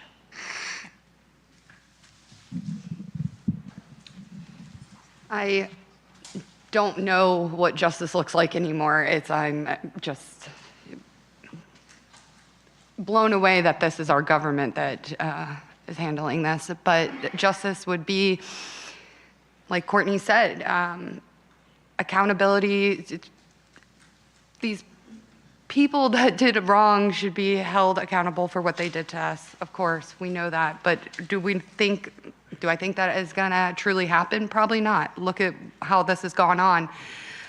But education is so very important. Our kids are listening. They're watching this. They're hearing. And for the first time, for a lot of children, this is the first time they are even hearing about something like this. And so education is important. If we can't take these bad guys off the streets, let's teach our kids how to protect themselves in this. And so, but I hope the government gets it together. Maybe we get some justice. I think justice starts with passing Virginia's law. I think that's a really great place to start because justice shouldn't have a time limit, right? I know at almost 40, I'm about to turn 40 this year, and I'm just able to look at my abuse. I'm just able to sit and write it and read it. And so I think there are a lot of survivors who have never come forward. So that would be a start, passing Virginia's law, changing the statute of limitations. There's a culture shift that really needs to happen where the blame needs to be placed on the perpetrator and not on the victim, similar to Courtney's experience. In my experience with law enforcement, I was so terrified, and I did feel like I was being interrogated the entire time that I was there. I thought that I was going to go to jail that day. I was like, my life is over. It didn't really make me want to talk to anybody, but the FBI came back to my home in 2019.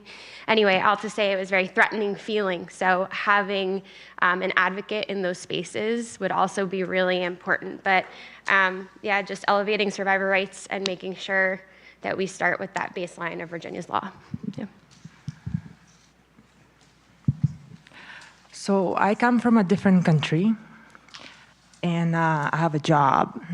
And if you come to me and you ask me, what should I do, and ask a question about my job, I'll give you an answer. I appreciate you asking that question, but I don't know. That's your job. You guys have to figure out how to make justice, not me. And you can't give me justice. When I came to this country, I thought something is going to be different. And I am shocked that this is happening here in the United States. You keep on saying this is the worst case in the United States, but it's not. It's the worst case in the world. This never happened to me in other places, and I traveled as a model all over the world. This didn't happen to me there, it happened to me here. You need to figure it out, and I hope you do. And I hope this never happens again to anybody. Keep it in the history books, don't stop fighting, don't let it go away. I wish one day we all can sit there and never hear the name, but I also hope that we will forever, so this never happens again. Good luck. Thank you. Mr. Chairman, I think that says it all. It's our job. So, thank you. Thank you so much. Representative Frost. Thank you so much. I want to talk about something very specific. As we know, Jeffrey Epstein trafficked and abused women and girls, not just in Florida and New York, but internationally, across the globe. This case shines a light on the truth of sex trafficking, and it informs us as members of Congress of the changes and the reforms we need to pursue in many different areas that sometimes seem different but are all connected. I want to first thank you all for coming here today, especially the survivors, and sharing your stories. In many instances, we have seen that traffickers and sexual predators control employment opportunities for the people that they abuse. This happens everywhere, from working communities to the wealthiest and the most powerful pockets of society. Right here, this is from documents produced to the committee. It appears to show copies of passports in Epstein's possession belonging to young women. We believe many of these are survivors. Epstein's network is bigger than what many people understand. It stretched across the entire globe. And we know that Epstein did not act alone. Him and his associates exploited financial and immigration systems, broken immigration systems, to traffic women and girls. Epstein helped women enroll in English language schools, facilitated their admission into American universities to help them get visas, and helped them secure jobs, all as a premise for getting the women into the United States. We questioned Epstein's lawyer about this and his accountant about the sham marriages which they helped arrange for immigration purposes. And many of these women, sadly, became survivors of Epstein's abuse. Thank you. Rosa, thank you so much for your very powerful testimony. Why did you come to the United States? You spoke a little bit about this. I was a model. I came here thinking that my modeling career is going to be continued here. I traveled before United States, and I was very successful. When I was able to escape the ring of Jeffrey Epstein, I was a successful model afterwards. But only after. During it, I couldn't. So you came for opportunity? Yes. And we told you, right? We told the entire world, we've told the entire world, come to the United States for opportunity. This is a land of opportunity where you can be anyone, where you can do anything, right? Yes. New York City was a top of a list for any model traveling and getting a contract. Rosa, can you help us understand how Epstein, Brunel, and their associates used the promises of modeling jobs to recruit you and other women? When you enter modeling, you have a dream of ending up and walking a Victoria's Secret show or on a cover of Vogue magazines. So when you're a teenager and somebody approaches you saying that they can be there to help you and be your word ally, I hate that word really, because that was used many, many times in trying to make me believe that they are my ally in order to get those jobs. So naturally, it comes across like these people care. Mm-hmm. And you believe them. Why? Because you were just a teenager. It doesn't look really scary to begin with, so they gain your trust. And then they put you in a situation where financially you can't leave. The ticket back home costs $1,300 round trip. I was giving $100 a week in New York City to survive. And if any of you go to New York City today and try to live off $100, good luck. Oh, yeah. Rosa, we also know that you're an immigrant, and we know that Epstein and his network also manipulated and threatened women using their visas or immigration status. Can you talk about your experience with this? Every time I came to my agency or Epstein, which I didn't know why I came to him, I begged them to let me go back to other places I used to model before, on which they said, why? You're not going to do well there, so stay here. What do you need? I would say, job. And then they offered me job. They didn't give me money to purchase a ticket, and I didn't have a credit card. I didn't have my parents sending me money. I couldn't afford a ticket back.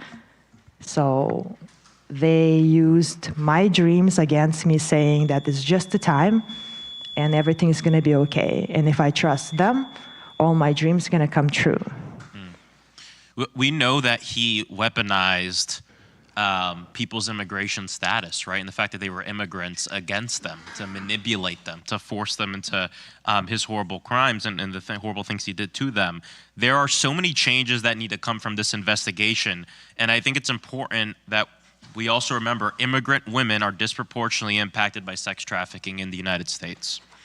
Epstein exploited this broken immigration system to do these crimes.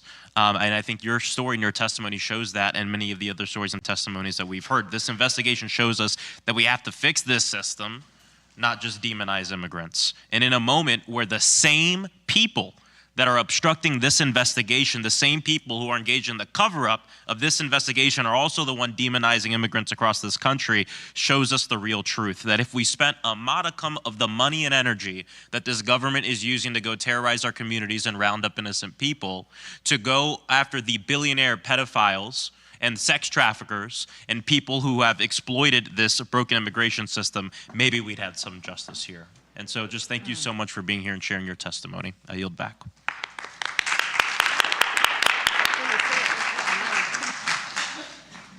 And now I'll recognize Ms. Lee from Pennsylvania. Thank you, Ranking Member. I want to start, like many, by just grounding us in the people who have too often been ignored. Survivors like Danny Bensky, who was just 17 when she was lured to work for Jeffrey Epstein with false promises and then threatened with her mother's illness. Rosa, who was trafficked across borders and abused for years. Courtney Wild, who not only survived abuse, but then had to lead a legal fight for recognition by a Department of Justice that was supposed to protect her. And Lisa Jones, who has sounded the alarm that a paltry release of DOJ files hints at a possible, probable cover-up.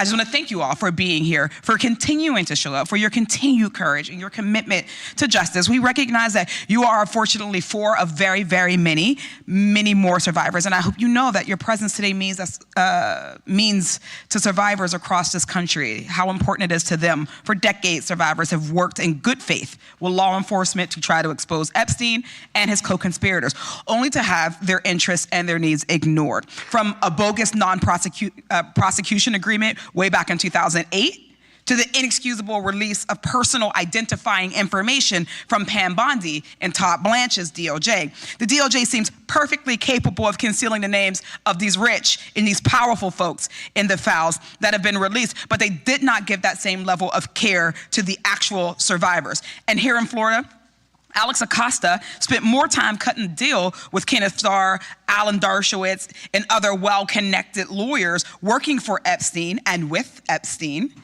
than he did actually listening to survivors. This sweetheart deal enabled Epstein to continue abusing survivors while he was out on work release, as we've heard. The DOJ has failed to indict any other perpetrator of sex trafficking beyond Epstein and Maxwell, despite all the complaints and the reports that other individuals were implicated and involved, including from survivors themselves who have named these people. They seem to have no plans to do so. So Todd Blanche stating that the Epstein files, quote, should not be a part of anything going forward, unquote, is where we need to spend a little time. This is a glaring proof of a two-tier justice system of justice in this country. Mr. Kuvan, this saga began with a failure at the state level when prosecutors declined to fully pursue justice against Jeffrey Epstein, right? Correct. You represented one of the first survivors in Florida. We saw a non-prosecution agreement that shielded Epstein and protected his associates. Can you explain why that agreement was so unusual and how harmful it was? So first of all, as I said before, it was unusual because ordinarily the U.S. Attorney's Office would consult with counsel for the victims and talk about the potential charges that they're going to bring, and they never did that. They kept it secret. They would not answer phone calls. When I was able to get through to the U.S. Attorney at the time, who was Maria Villafana, she said, I can't talk to you. Second, it was so unusual because it not only gave immunity to Jeffrey Epstein, who was the target of their investigation, but it gave immunity to co-conspirators without prosecution of those co-conspirators, or even a hint of prosecution of 4 specifically named co-conspirators.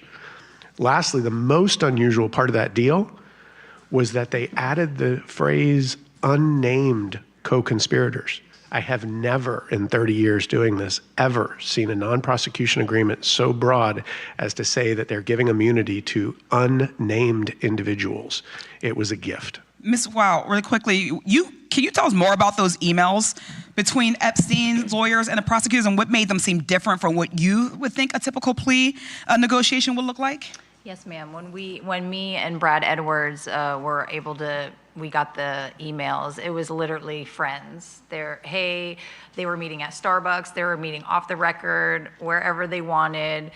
These were friends literally negotiating how much time, what it would look like, what the charges were gonna look like, what they were gonna say during the grand jury. It was all scripted. It was all set up, cover up. I just want to say really quickly, does any survivor have you felt protected or seen or heard by the government? No, ma'am. Just no. The redactions, none of my information had been redacted.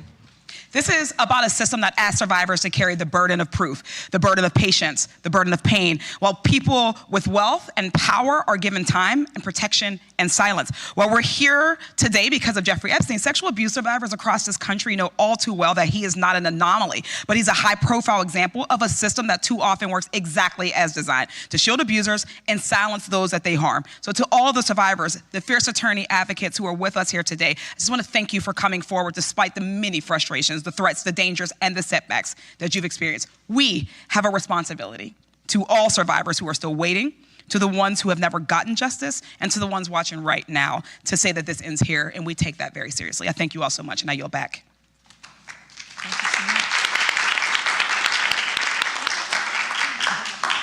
Thank you so much, Ms. Lee. And now I am going to recognize myself for 5 minutes. I've been smiling probably more than I am supposed to as I've sat here because y'all bring me so much joy. And let me tell you why. The reason is this. It's because in spite or despite this incompetent government, y'all have not backed down. For some people, it is the very first time that they're seeing your faces, but you have been there when no cameras are rolling. You have been there for decades, and you are still showing up. The reality is that you are not a child in this moment, but you know that other children are potentially being subjected to something similar in this exact moment. And it is your courage that is contagious. We don't have that, unfortunately, in Congress. We got a bunch of cowards. But your courage is contagious. Think about it this way. One of the things that I really want to clarify, because I have had an opportunity to hear some of your stories and meet with some of you in person and behind closed doors, a lot of people who potentially are not on the right side of history right now, one of the common questions that they ask is, how is it that this could have happened to so many people, yet when you were going through your experience, you failed to see anybody else or know anything else, and you thought that you were all alone. And I know that that is something you have told me directly. So for the people that are watching and they're hearing numbers like, man, thousands of girls, but at the same time they're hearing, you know what, I never saw anything else. Whoever feels most comfortable, if you will, because for me, I don't think that I have that much confidence in the government overall doing what's right for the right reason. but it is the pressure from outside. It is you going out there and being courageous that has made the people rise up. That is why we were able to get some kind of movement.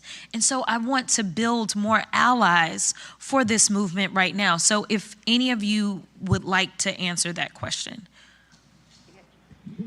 Thank you for that, first of all. But I think it starts with our young people knowing that they need to speak up. Because for me, I think I was pit against a friend of mine that went together to Jeffrey the first time, and he was very good at using the manipulation to hold us there. And so I felt like I couldn't tell anybody, and I didn't tell anybody. So I think it starts with the youngest, you know, if an experience feels off, to have a young person speak out and talk to even just a friend about that, and then say to that friend, hey, is this happening to you?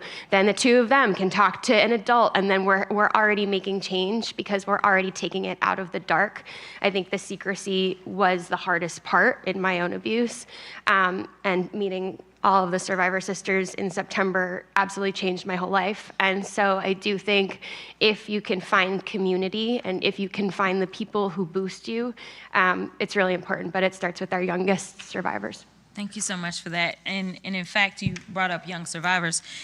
You know, a quick question that I have for each of you is, do you believe that a child has the ability to consent to sex?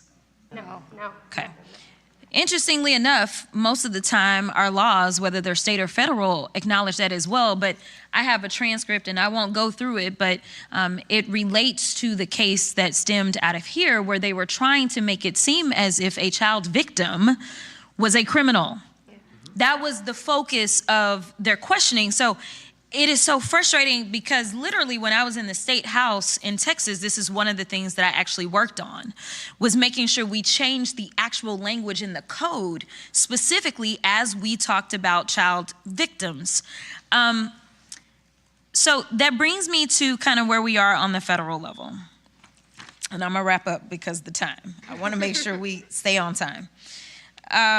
My colleagues are nicer than I am. I'm gonna be real.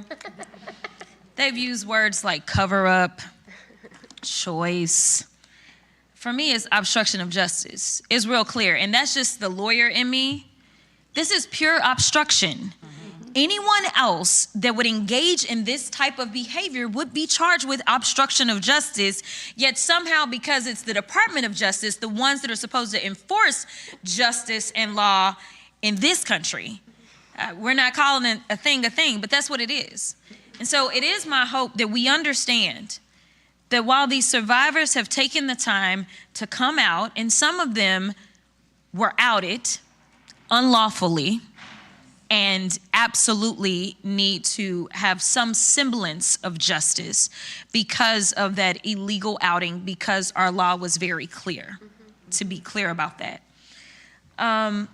I need people to understand that we all have a role to play. People in this moment keep asking, what is it that I can do? Well, I'm gonna be partisan as well, because they're not being partisan. The Republicans could have shown up today too. They didn't. So let me be clear, I am going to be full on partisan. You have to vote. If you care about this, you have to vote, and you have to understand who is fighting for you. There are certain things that were always a basic kind of standard in this country for what was right. We protected the most vulnerable amongst us. We're not doing that nowadays.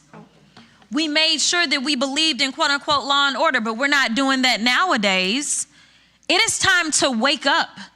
It is time for us all to do our part because, again, I'm gonna be partisan because only the Democrats decided to show up today. So with that, I will yield, and my next, okay, they're making me skip down. Okay, well, we gonna head to Virginia. Rep. Super Volume, it's your turn. Thank you. I want to thank you all for being here today and thank all the people in the audience here today.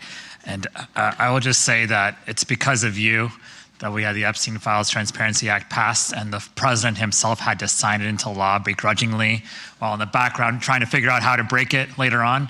And it's because of you that we were able to issue an August subpoena led by Representative Lee, and they still haven't complied with that subpoena, but it's because of you we got that far. And it's because of you that they won't even hold hearings, real hearings in the Oversight Committee on anything anymore, because they're afraid we'll subpoena more people about Epstein files and Epstein Transparency Act. So just think about where you've gotten us. I know it's not enough. It may never be enough, someone mentioned before, but I just want to thank you for getting us this far. And I know there are a lot of girls and women around the country and around the world who thank you as well. One of the things that has driven me crazy is that there's millions of files that have still not been released. And so this question really is for anyone. But one of the things that I remember hearing from many of the survivors last year was you'd at least like your own files, your own witness statements. Has anyone received your own files? No. So no one has received their own files. And has the Trump administration talked to you about potentially giving you those files? I'm seeing everyone say no. And did they ever talk to you about which files they were withholding and why they would withhold them, or consult with you about that?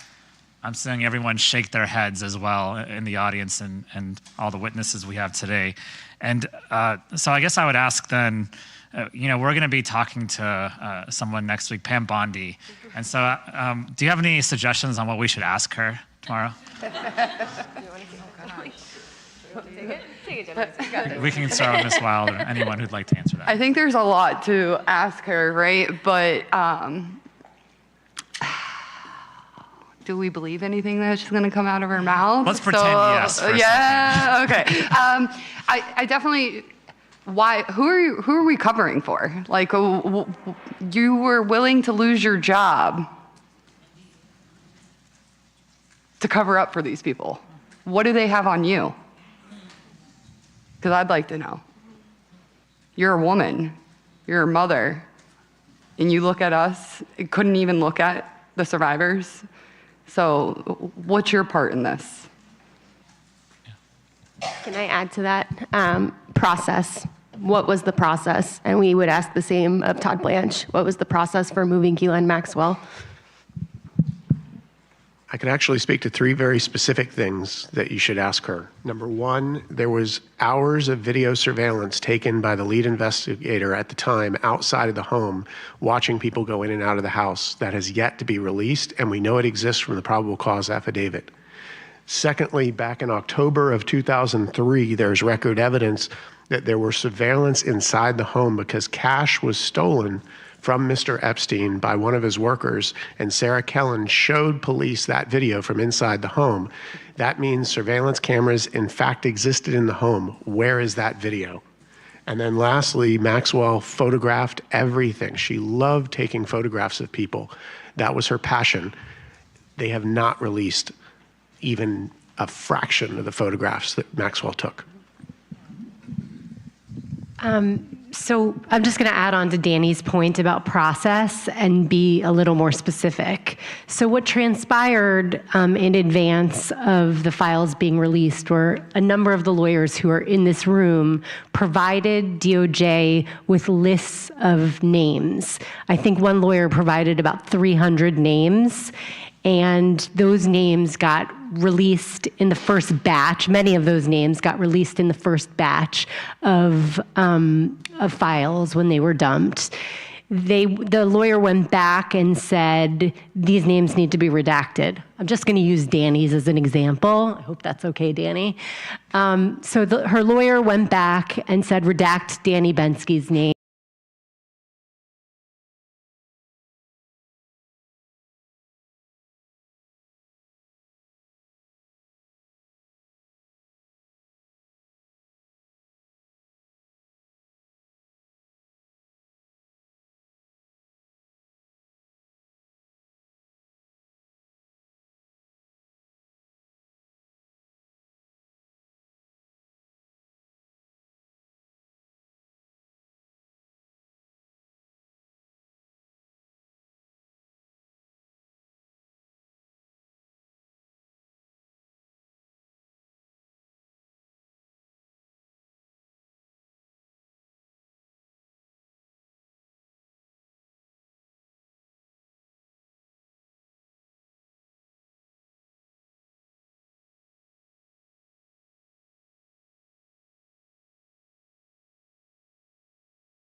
preparation for this work looks like, and I'm looking at it. I'm looking at all of you. I'm looking at every single survivor, known and unknown, that continues to inspire us to do this work. And I thank you for being here. We do not take that lightly, that you've agreed to be here today and share your stories and being honest about why this matters, because as my colleague said, this administration has made it harder, not easier for you to be here, but you are our inspiration and we appreciate you. Thank you. Thank you, Congressman. Next up is Representative Min. Thank you to the survivors for appearing here today. Ms. Wild, Ms. Jones, Ms. Bensky, Rosa, Mr. Roberts, Ms. Roberts, your testimonies are powerful and extremely heart-wrenching. And we're sitting right now just 2.8 miles from the Epstein estate where so much of this took place, 4 miles from Mar-a-Lago where Jeffrey Epstein spent so much of his time. And I don't think it's lost on any of us up here how much courage you all are showing in being here today and sharing your stories, because as we begin to unravel the threads of the Epstein files, we're seeing just how broad and deep this conspiracy goes, and a number of you have talked about the threats you face, and that must be incredibly frightening. Many of the world's richest and most powerful men are implicated, and they have directly perpetrated a decades-long cover-up. Even after we were able to pass the Epstein Files Transparency Act, over the maneuvering and objections, I'd add, of President Trump, then Attorney General Pam Bondi, and Speaker Mike Johnson, the rich and powerful were still able to pervert justice, with the DOJ refusing to turn over 50% of the documents in their possession, redacting the names of the perpetrators while releasing personal information about many of you, re-victimizing the survivors, and that's outrageous, and we for damn sure need to ask Pam Bondi what the hell happened here and why she chose to re-victimize survivors when she appears before us next week. Mr. Hirsch, I want to start, Ms. Hirsch, I want to start with you real quickly. Are you aware of any instance where the DOJ contacted survivors before they released personal identifying information about the survivors last year? The DOJ did not contact survivors directly, but we at World Without Exploitation did reach out to DOJ. But they did not reach out. They did return a phone call, but when we asked them to speak with survivors, that never happened. And that's outrageous, because the DOJ is supposed to represent justice for people who are victims of crime, not re-victimizing them, not protecting the perpetrators of crime. And what's at stake today for you all and the hundreds of other women who were trafficked and abused by Jeffrey Epstein, Ghislaine Maxwell, and their associates is justice for you, but also the idea that there's one rule of law for everybody. That we don't have one set of rules for the rich and powerful, the Epstein elites, and another that applies to the rest of us. As I've said before, I spent my career fighting for the rule of law. This is very important to me. I also started my career at the Securities and Exchange Commission, prosecuting corporate fraud, then taught banking law at UC Irvine, and I also know that following the money is the first rule of tracking down any kind of major criminal conspiracy. And as I just want to reiterate the points that were made earlier by Rep. Krishnamurthy, by you, Ms. Roberts, that we need to follow the money, that Epstein survivors have sued and won settlements from a number of large financial institutions, including Bank of America, JP Morgan, and Deutsche Bank, hundreds of millions of dollars. We need to get the SARS reports from Treasury. We need the SEC, Treasury, and the banking regulators to investigate and potentially prosecute anyone or any institution that was complicit in covering up or helping facilitate the Epstein trafficking ring. Now, Mr. Kuvan, you've stated previously that Epstein would never have been able to get away with this horrendous crimes without the complicity of banks, the big banks, and back in 2023 you stated, I've always said that he would never be able to molest these young girls without the banks and the money behind it. Could you briefly elaborate on what you meant when you said that? Correct. So we found during our original litigation back at the inception that he was pulling out large amounts of cash and transferring funds back and forth, and large amounts of cash were coming out of the banks. There were never any questions that were being asked of him at the time. And in fact, as I alluded to before, even back in 2003, he had envelopes filled with cash that he even reported to police that had been stolen from his home. And the banks appeared to be working with him, not questioning him, because of all of the money he was moving through those institutions. It is a damn shame that the Department of Justice and the FBI have never followed this thread, even though it's something that is very, very important. I will just add that House Oversight Democrats have worked with Chairman Comer to issue subpoenas for Deutsche Bank and JP Morgan, but we're seeking subpoenas for an additional 21 banks. I think this is going to be really, really important. Another important piece of evidence that has not been followed up on is the camera evidence, the computer files, as the lead attorney at the time, Maria Villafuena, had referred to. Now, you had mentioned, Mr. Kuvan, that you saw a number of cameras in the estate. That would potentially have a lot of damning footage. Can you describe what cameras you saw and how many, where they were located in the estate? Right. So after we originally filed the first case here in Palm Beach for one of the victims, I was granted an opportunity by the court to go on property at Epstein's home and do a site inspection. There were spots within the home, both in the bedrooms and the massage area and other areas of the home, where you could see mounting brackets where cameras used to be.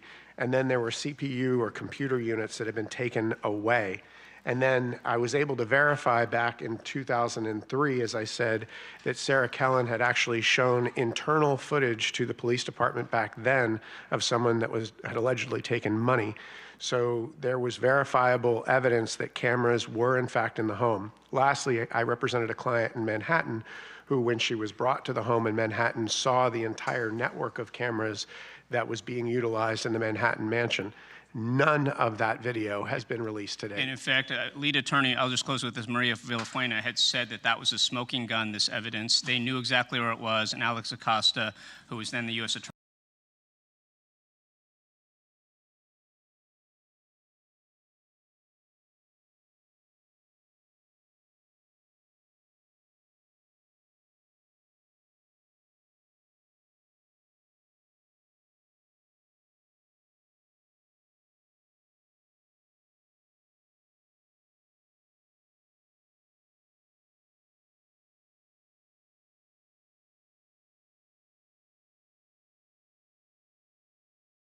for the District of Florida, refused to investigate this or actually seek to have this turned over.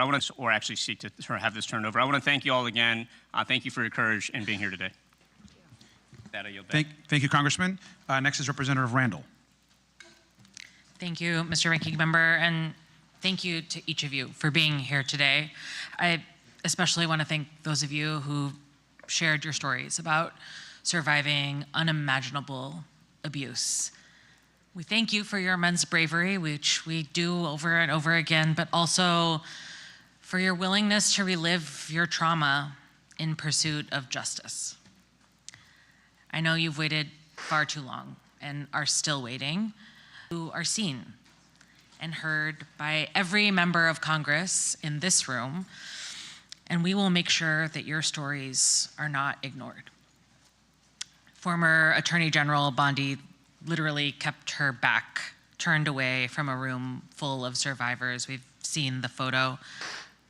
We are here to do the opposite. We are here to walk alongside you and to shine a light on the stories that you have shared over and over. We'll keep fighting for truth, for transparency, and an end to this shameless DOJ cover-up of all the information relating to the heinous crimes of this Epstein case. DOJ's document productions to date have released very little new information about Epstein's co-conspirators. In fact, we know that there are more than 2.5 million documents still hidden.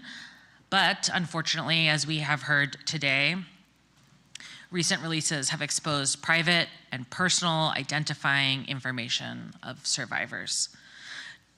DOJ has created serious risk to safety for survivors and published names and photographs, some of them very explicit.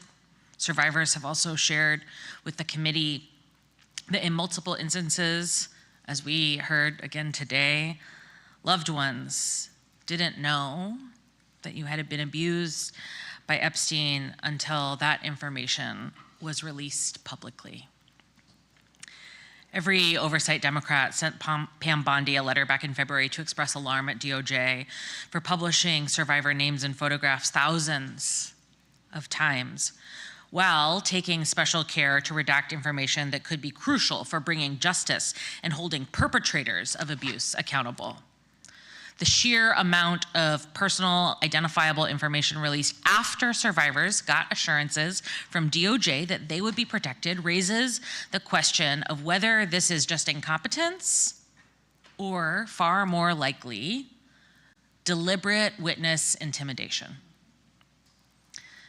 Ms. Bensky, you have spoken about this, about the harm of DOJ's sloppy Epstein file release that has caused you and other survivors. You spoke about your own name being released despite repeated requests to redact it. Will you share again for us, for the record, what that experience meant to you and other survivors to have your information be exposed? Yeah, I mean, I am public. That's a choice that I made, but never in my life did I expect for anybody to read intimate details of abuse. To me, it's always been about protecting others. And, you know, unfortunately, I have friends in this story. And to see somebody's name out there who has worked so hard to move past this in life is something, it sends a shockwave through your body. It hits you like reading your own name in the file first, just like I went into the files thinking I would have to look pretty hard to find things, type my last name in and everything came up, right? Yeah. And it's like, there's like a hot flash moment, right? It hits you sort of like a bullet to the chest where you're like, oh my God, it's that feeling of like that PTSD is real, right? So the PTSD of the trauma that I endured definitely came back, and then you're reading on, and then you see more, and you see survivors being outed, a survivor that I had said, you know, don't ever worry, you've always been a Jane Doe. So, and to feel the impact of that is something that I will carry forever.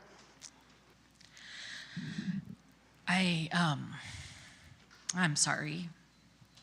I feel like you deserve an apology from your government, and, you know, as Democratic members of Congress, we are here to continue to work with you. But I also know that we absolutely have to fight for better. We have to fight to pass Virginia's law. And I know Congresswoman Frankel wanted us to share that she's also been working on the Courtney Wild Reinforcing Crime Victims' Rights Act to ensure that those rights that you are owed are actually upheld, that we work with survivors to inform you about any prosecutorial agreements, to ensure that folks know what rights you are awarded and deserved. And we will continue to investigate and to fight for all of you, but also for every survivor and every young person who is being victimized around the world. Thank you. I yield back. Thank you, Congresswoman. Representative Ansari. Thank you, Ranking Member. President Trump, former Attorney General Pam Bondi, and Acting Attorney General Todd Blanche promised truth and transparency regarding the Epstein files. They have instead led the most egregious cover-up in American history.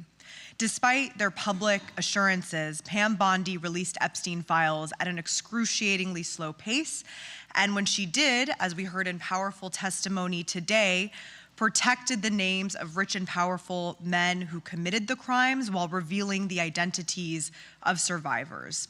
In March of 2026, the DOJ admitted that it withheld almost 48,000 files from public release, including allegations against President Trump. The Trump-Epstein administration continues to try to cover it up to this day. President Trump has said most recently that we should stop wasting time and energy on the Epstein files. He's called the fight for the release of the files and transparency, and I quote, a hoax. Abuse and trafficking of thousands of minors is not a hoax. Abuse and sexual exploitation of women is not a hoax. Survivors deserve the truth, and the American public deserves the truth. Ms. Jones, you have said that you, and I quote, put your hope in President Donald Trump and that you believe that he would do right by the survivors. Now, do you believe that he has broken his promise? He's broken many promises. Thank you. I want to remind everyone that former Congresswoman Marjorie Taylor Greene alleges that during a phone call, President Trump told her that if he was to release the Epstein files, and I quote, my friends are going to get hurt. And now the Trump Department of Justice, that is responsible for overseeing the release of the Epstein files, claims that there is nothing more to investigate in the Epstein case. Todd Blanche met with Ghislaine Maxwell, Epstein's accomplice, before moving her to a cushy, minimal security prison. It is so ridiculous and insulting. So far, only Epstein and Maxwell have been prosecuted for sex trafficking, and there has never been a full accounting of Epstein's financial crimes or additional prosecutions of suspected co-conspirators. Last month, Acting Attorney General Todd Blanche said, and I quote, "From the information that we have within the Epstein files, we do not have a case against anybody." Ms. Jones, based on your experience or based on what you have seen in the files, do you believe the statement to be true? Absolutely not. Ms. Bensky, based on your own experiences or what you have seen in the files, do you believe the statement to be true? No. Ms. Wild, I'd like to ask you the same question. No. And Rosa, lastly, I'd like to ask you the same. No. Thank you. I yield back. Thank you, Congresswoman. I'd like to now have Representative Walkinshaw.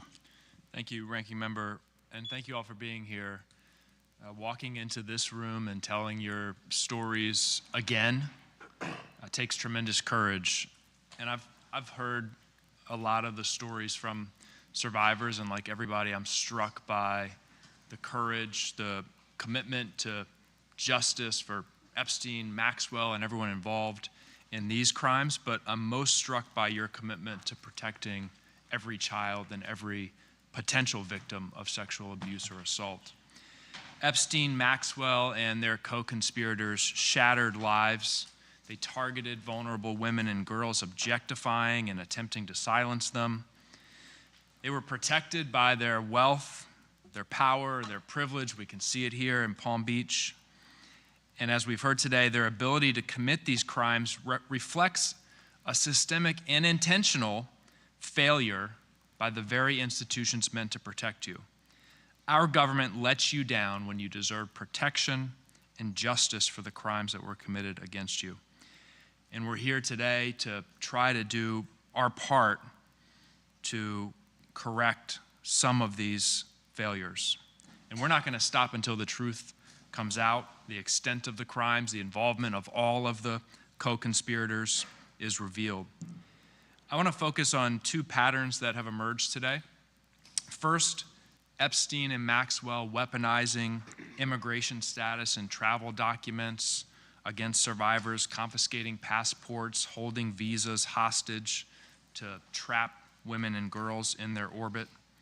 And then when survivors like yourselves were brave enough to speak up, our justice system ignoring you, reinforcing the sense that there was nowhere safe for you to turn. Rosa, Ms. Wild, thank you for being here today. I want to ask you both just a couple questions related to these patterns. Rosa, can you tell us again how Epstein used your visa status as leverage to keep you under his control? O1 visa is a visa for an individual with extraordinary abilities, and it takes a lot of documents to obtain that visa. I have helped one individual to obtain similar visa, and I learned the amount of documents needed to be gathered. Looking back at my case now, I did not have documents to obtain that visa. I am 100% sure of that. My agency being able to obtain that visa for me in such a short time, which was less than 6 months, it's a miracle. You try to do that right now, you won't be able to. I want to know how. And it's impossible. Yeah. So I knew that my visa was linked to him, and if he is unpleased, I would be sent back. And are you aware of Epstein using similar tactics against other women or girls? I have personally met a foreigner girl at his mansion in West Palm Beach, and I have personally not seen a foreigner come forward to tell the story, and I hope my case will bring more people out in front, because there are many other people who speak broken English or don't speak English at all who can tell their stories. Thank you. Ms. Wild, you were 14 as you testified when you first encountered Mr. Epstein. Is this you? Yes. A child? Yes. I just want to go back to the DOJ investigation and the sweetheart deal for Epstein and ask you, were you told by the Department of Justice that your case was still being investigated even after Alex Acosta signed off on Epstein's plea deal? Yes, they sent me a paper in the mail. My attorneys have it. That saying it was going to be a lengthy process and that, you know, they were doing everything that they could to put him away. But at that time, when the letter was dated, it had already been signed, the non-prosecution agreement. You learned later that they had already signed the deal.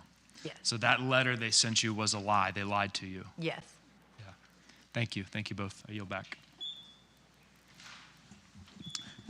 Thank you, Congressman. Next up is Representative Presley. Thank you to Congresswoman Lois Frankel. Thank you to Ranking Member Garcia, to Congresswoman Summer Lee.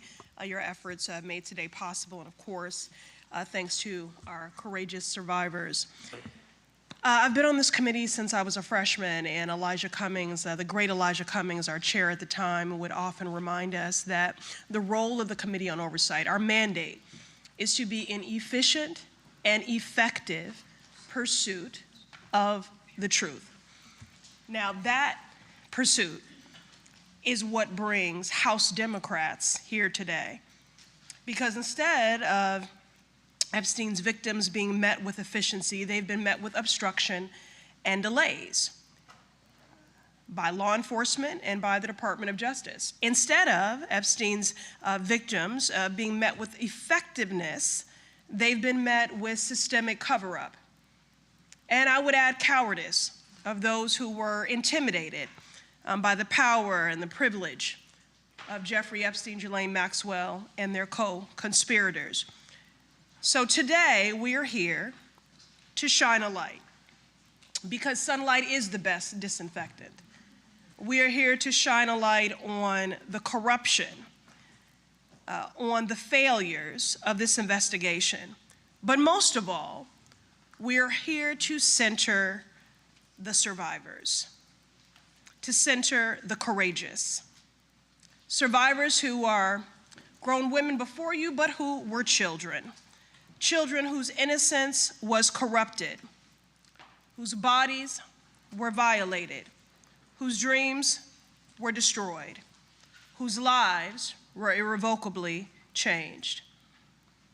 Maria, Courtney, Jenalisa, Danny, Rosa, and Sky and Amanda, here for Virginia, we thank you. Congress enacted the Crime Victims' Rights Act in 2004 to mandate specific obligations for the Department of Justice to ensure that survivors are protected, informed, and able to heal. Now, Mr. Kubin, you've spent decades representing survivors and fighting for transparency around the federal government's handling of their cases. Can you speak to how the federal government violated, after their bodies were violated, after their dreams, their dignity, their lives were violated, how were their rights violated? It was our understanding after the release of documents and the bravery of Ms. Wild here at the end in her case that was brought and the final disclosure of all those documents, it showed that the federal government and the state attorney's office colluded together to not bring an indictment because they knew that if they did, then the Crime Victims' Rights Act would then be triggered and they would have to inform the victims of what they were doing. So what we learned was they intentionally kept it out of the hands of victims so that the victims couldn't object or have any say in the process by secretly doing this deal that they did. And the federal judge, very brave federal judge Mara, found that there was a violation of the act here in the Southern District. And unfortunately, because of the way the law was written, there was absolutely no way to get them any justice or any remedy as a result. That's right. So they weren't notified, they were not consulted, they were not given the opportunity to participate in proceedings that directly affected their lives and their safety. These rights are supposed to be guaranteed by the Crime Victims' Rights Act. Now, would any survivors like to speak to any examples to share about how the federal government ignored or neglected your case? I see the clock is ticking here. Would anyone else like to speak to that? How about this? Let me just say this as a survivor myself. I know that this is not only about your safety that you were robbed of, your innocence and your dreams. Survivors are also forced to carry the financial burden of abuse. Lost wages, housing instability, medical expenses, legal fees, security costs, trauma that impacts your daily life. Could any of you speak to that? We have put ourselves on the front line and spoke out and put our face to the public when we should have never had to. And that comes with a huge toll. Now every job that we apply for, they Google us. They know our most personal information of things that happened to us as children. That is forever, forever going to follow us. We don't get that back. We don't get that luxury. So that is just the one of the most important things that comes with the weight of this, all because the government couldn't do their job. May I heard this before from the survivors. I'm a really cool person if you meet me outside of here. I have a life stories, but these release of documents made me something else. And I can't do daily task without certain help. And I have a support system and I'm grateful for it. But if I didn't, I don't think I would be here today alive. So it's really hard. I want to tell the world, like, it's hard to be here today. I'm very uncomfortable. I'm trying to look like I'm okay, but I'm not okay. Yes, would anyone else like to speak to the financial burden of abuse, lost wages, housing instability, medical expenses, legal fees, security costs? So I was gonna, when I was younger, when I met Jeffrey, I experienced a lot of homelessness. So I think I misunderstood your question, but Oh no, say whatever you would like. Yes, ma'am. I was just gonna say that, just like you were walking over the bridge, a 14-year-old going to Palm Beach, it was like, as soon as you go over that bridge, you just feel the money and power, and it's just such a contrast. If you go down Okeechobee to Okeechobee and the Turnpike, there's a road called Drexel, and it's a mobile home street. There's a lot of, that's where I was from. So to go from here to there is just, it's so confusing. I was homeless. My parents had addiction problems. He prayed. He knew what he was doing. It was all very calculated, And then later on, the fact that he used those things against me, we had the feds pulling up our MySpaces, treating us like criminals because we were at a party at 16 and 17 drinking, rather than going out. So for me, it's so sad that he knew who he preyed on. He preyed on young, especially in Palm Beach County, he preyed on us kids who came from troubled backgrounds and everything else, and they portrayed us as these underage prostitutes. Which is that a real charge? Is it? Like, what was the statute number? I'm on his charge that he took. Spencer should, right? Is that a real charge? It was bizarre to us even at the time, but it made absolutely no sense, and the statutory guidance was very questionable given that they were minors. But speaking to Representative's question specifically and representing survivors over the last 30 years now, it affects not just the survivor, it affects their family, it affects the way they raise their own children if they have daughters. It affects their mental stability and ability to maintain employment. Try telling a survivor they've got to pay a lawyer for 20 years straight if they want to get justice. It's impossible, especially with a law that doesn't provide any remedy. So they've got to seek out victims advocates that are willing to do it for free. And there aren't many of those, especially none that want to do it for 20 plus years to fight. So the financial ramifications of being a victim, especially of somebody with unlimited resources, is dramatic. Can I add to that? I think also to continue this fight, like we're all here right now. And this isn't the only thing I'm sure we're all doing this week to talk about getting the messaging out. Advocacy is expensive. Therapy and healing is expensive. And there's no time to work because honestly, we got to change it for our kids because I don't want to raise my kid in a world like this right now. So. Yeah, I'll just close out with one point to Courtney, to your question about these prostitution charges. We need to eliminate the prostitution charges from the books altogether. We absolutely should be holding sex buyers accountable for the harm they cause, but people in prostitution should not be criminalized for being in prostitution because the vast majority of them are not there by choice. They're there because of lack of circumstances, poverty, other vulnerabilities. And what we see so often is that traffickers deliberately use that notion that the women and girls will be arrested for prostitution as a tactic. It is the number one tactic in order to make sure that survivors, victims are too terrified and too traumatized to talk. So we've got a lot of work to do. Yeah.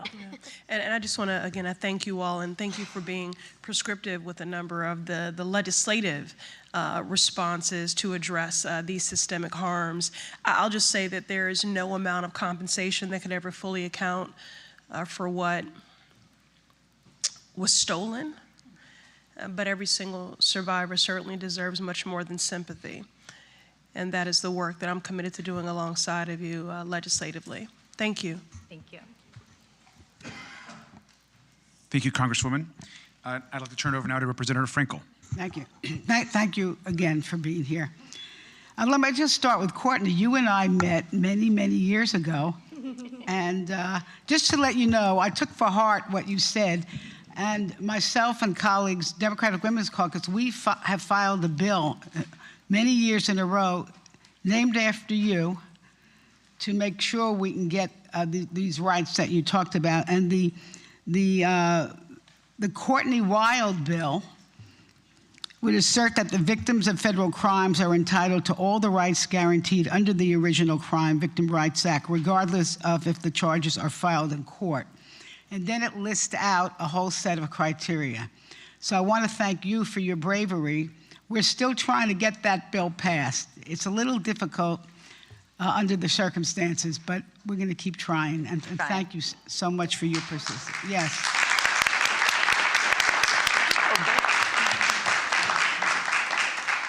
Now, I want to tell everybody, I don't think I was able to tell you exactly why it took so long to have this hearing in Palm Beach County. Because I think many of us always believe there are 3 witnesses who have been missing, who must be asked the question, why did Jeffrey Epstein get the deal that he got, and why were the survivors so mistreated in the grand jury room? And those people are Barry Krischer, who was the state attorney, Lana Levick, I don't know if I'm saying that name right, she was one of the prosecutors in that grand jury, and Mary Ann Dugan, who was one of the prosecutors. I've requested for many years that those people be subpoenaed. We almost had an opportunity. In 2019, Karen Maloney was the chair of our Oversight Committee when Democrats were in charge. We actually scheduled to have this hearing here. And what happened was the Justice Department had engaged the Maxwell prosecution, and they said they would not allow survivors to testify. So that's why and that was correct, actually. So that's what happened. And then political circumstances changed. But we need to get to the bottom of this. And my next question really was for you, Mr. Kuvan. Thank you so much for all you've done for the justice system. Can you give us any insight, opinion, why these charges were so watered down? Was it power? Were the attorneys, was the state attorney here? Let's start with Barry Krischer, because he could have stopped it right away, right? Could have stopped it right away. Was he overpowered? Was he sweet-talked? What happened? I think all of the above. Unfortunately, the system is political here, and he was an elected representative. And after my client went forward to police and the investigation began, we saw a full court press, meaning that Epstein hired his lawyer from Miami, Roy Black. He hired Alan Dershowitz. He hired Mr. Lefkowitz from New York. And they all swarmed into Palm Beach County. And they met with Barry Krischer with all kinds of information that was just an attempt to smear victims. They called them liars. They called them young, prostitutes. As Courtney stated, they were pulling up MySpace pages of these girls. And then they were talking about the parade of horribles that could happen to Mr. Krischer. And they were doing this in the history, unfortunately, of this county. Many may forget that there was a failed prosecution of a rape here in Palm Beach County from one of the Kennedys. Yes. And there was a huge publicity problem associated with that on a political basis. And I know that Barry Krischer was aware of that. And I think he saw his career going up in flames if he were to prosecute these. So I think he was looking for an out. And as a result, I think that's why he tanked the grand jury investigation. Well, what a bad excuse. I think perhaps his career should have gone up in flames, really. I mean, look, taking the personalities out of this, I would suggest not only did the lawyers put pressure on him, but I would assume that he got many phone calls. Is that correct? From you want to add to that? We have no doubt that a number of phone calls were made politically. In fact, Chief Ryder at the time, who I spoke with and in sworn deposition testimony, stated that he, in fact, was so concerned that he asked Mr. Acosta directly, is he a protected informant? So just, you mentioned Chief Ryder, because I think it's always good to identify the good guys. And Chief Ryder, who originally brought this case, was appalled with what Krischer was doing here. And ironically, he ended up taking the case to the U.S. attorney, who didn't do much better. What happened there? Was it the same type of pressure? Yeah, it was even higher pressure at that point, because then Ken Starr got involved as well on Epstein's team, and we all know that name from history. And there were huge amounts of political pressure that were being exerted on the U.S. Attorney's Office in the Southern District at that time. But you're absolutely right. Chief Ryder fought the good fight, and he was so angry at Barry Krischer that he wrote a scathing letter that's in the record now to him, just astounded at the failure of his office to prosecute these claims. And they were looking at the U.S. Attorney's Office to save them, to save the case. And unfortunately, they were just appalled at what they did as well. And one more comment, which is to really salute the power of the press, because it was a Miami Herald article in November 2018 called Perversion of Justice that finally really started to bring a lot of this to light. And then it was the Palm Beach Post going to court to get the grand jury proceedings of Palm Beach County open, and that was in a couple of years later. So we thank them, and I'm going to yield back in a minute just to say again, thank you so much to the survivors, to our witnesses. So for you are an inspiration of courage and perseverance, and give us really the intuition to continue for this fight. And again, let's make sure that we subpoena and have all the relevant witnesses testify, and we find out who else should be accountable, because Jeffrey Epstein did not act alone. And with that, thank you so much for holding this hearing. I yield back. Thank you, Representative. And I want to, again, just as I close this out, I want to thank, first and foremost, Representative Frankel for hosting us today. This would not have been possible without her leadership, her team, her insistence on why Palm Beach County is so important to this broader investigation. And of course, I want to thank Mayor James and his team for their support in putting this hearing together. Most importantly, I want to thank the survivors that are here and our witnesses. Your testimony on the record is so important, and I know so many of you have had to continue to speak out, but having your stories and your answers in the record is really important to our investigation. I want to thank you for your courage. I also just want for the public to understand that for those of us on the committee, we are focused on truth, accountability, and justice. Clearly, Palm Beach, the U.S. Attorney's Office, so many of the prosecutors that were involved in this case, law enforcement officials, these are all individuals that we have a lot of questions for. For us to really move this investigation forward, we need to understand why the prosecutors that went forward to the U.S. Attorney, to other courts, and demanded and asked for prosecutions and asked for actions to be taken, why those were denied. We have yet to get responses from Alex Acosta, but it's clear that we have additional questions for the former Labor Secretary, and we certainly have numerous questions for the line prosecutors that were involved in making those recommendations. Palm Beach County will continue to be an important place for our investigation as we continue to explore and investigate the links between what was happening at Mar-a-Lago and, of course, Jeffrey Epstein. And to close, we'll say we look forward to hearing from Attorney General Bondi here in a few weeks, and that we continue to ask the majority to partner with us in additional subpoenas as this investigation moves forward and as we work to protect the survivors. And with that, again, thank you all to our witnesses, and this meeting is adjourned. Thank you. Thank you.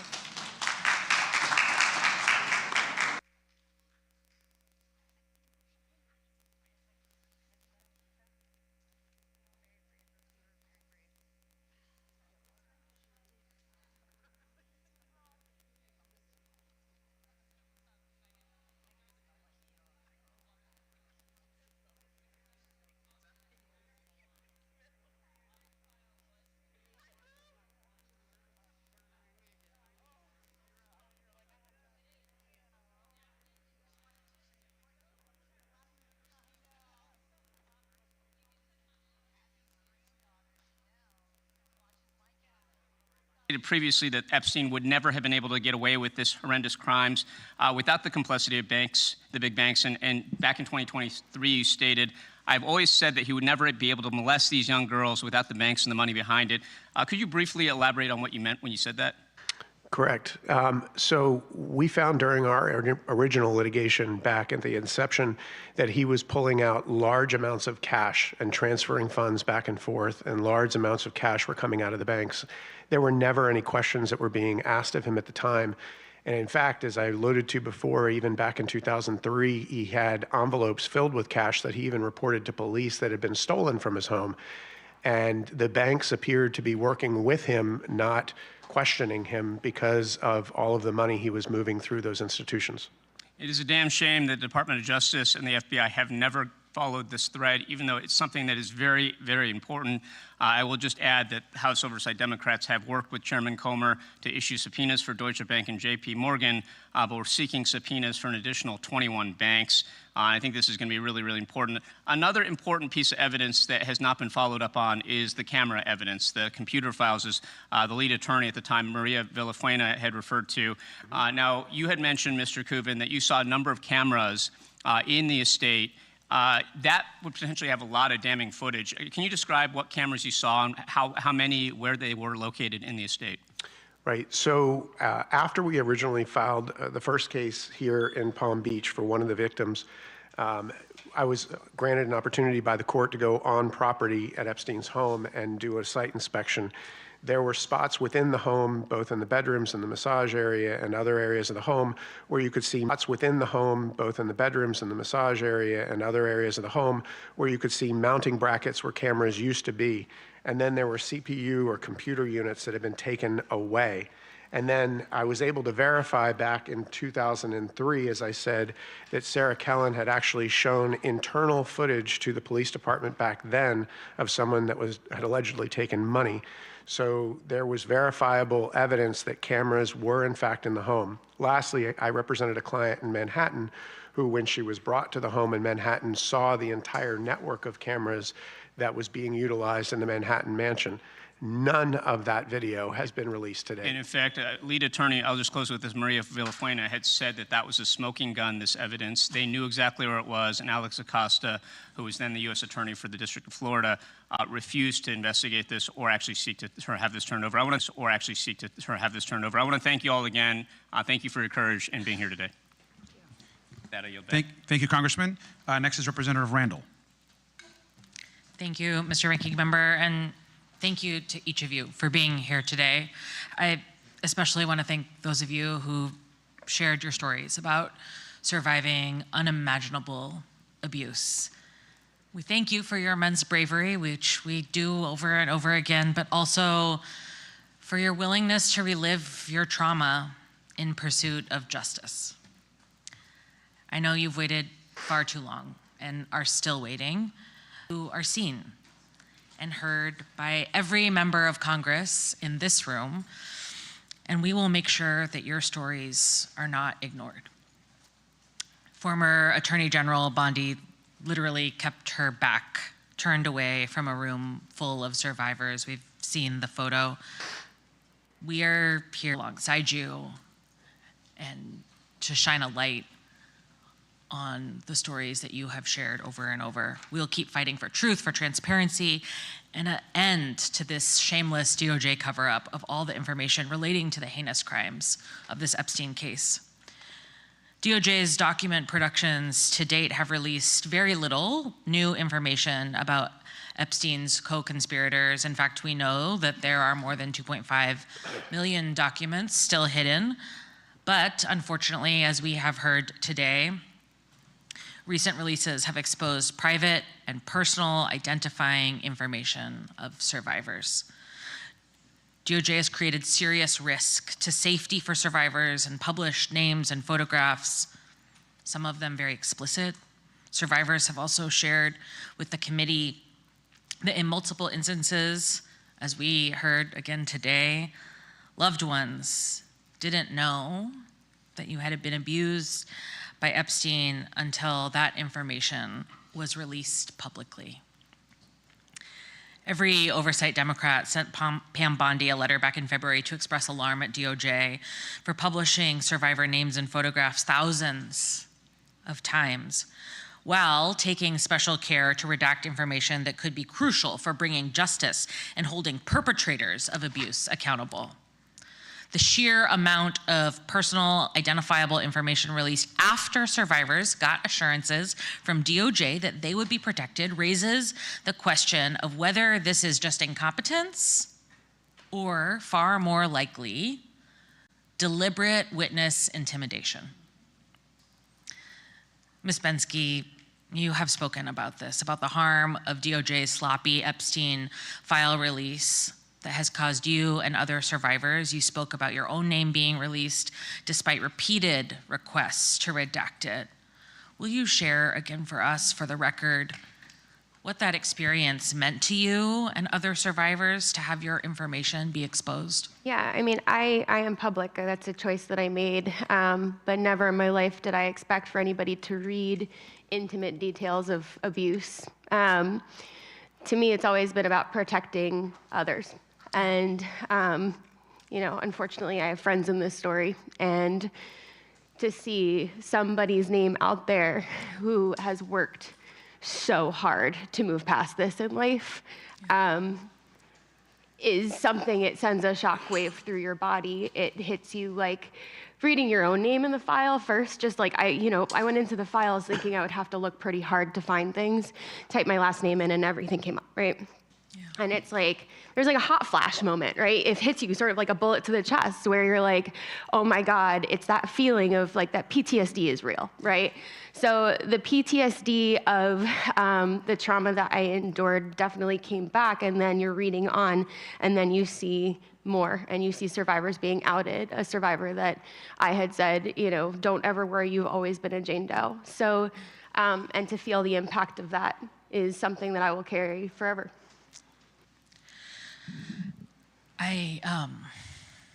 I'm sorry. I feel like you deserve an apology from your government, and you know, as Democratic members of Congress, we are here to continue to work with you.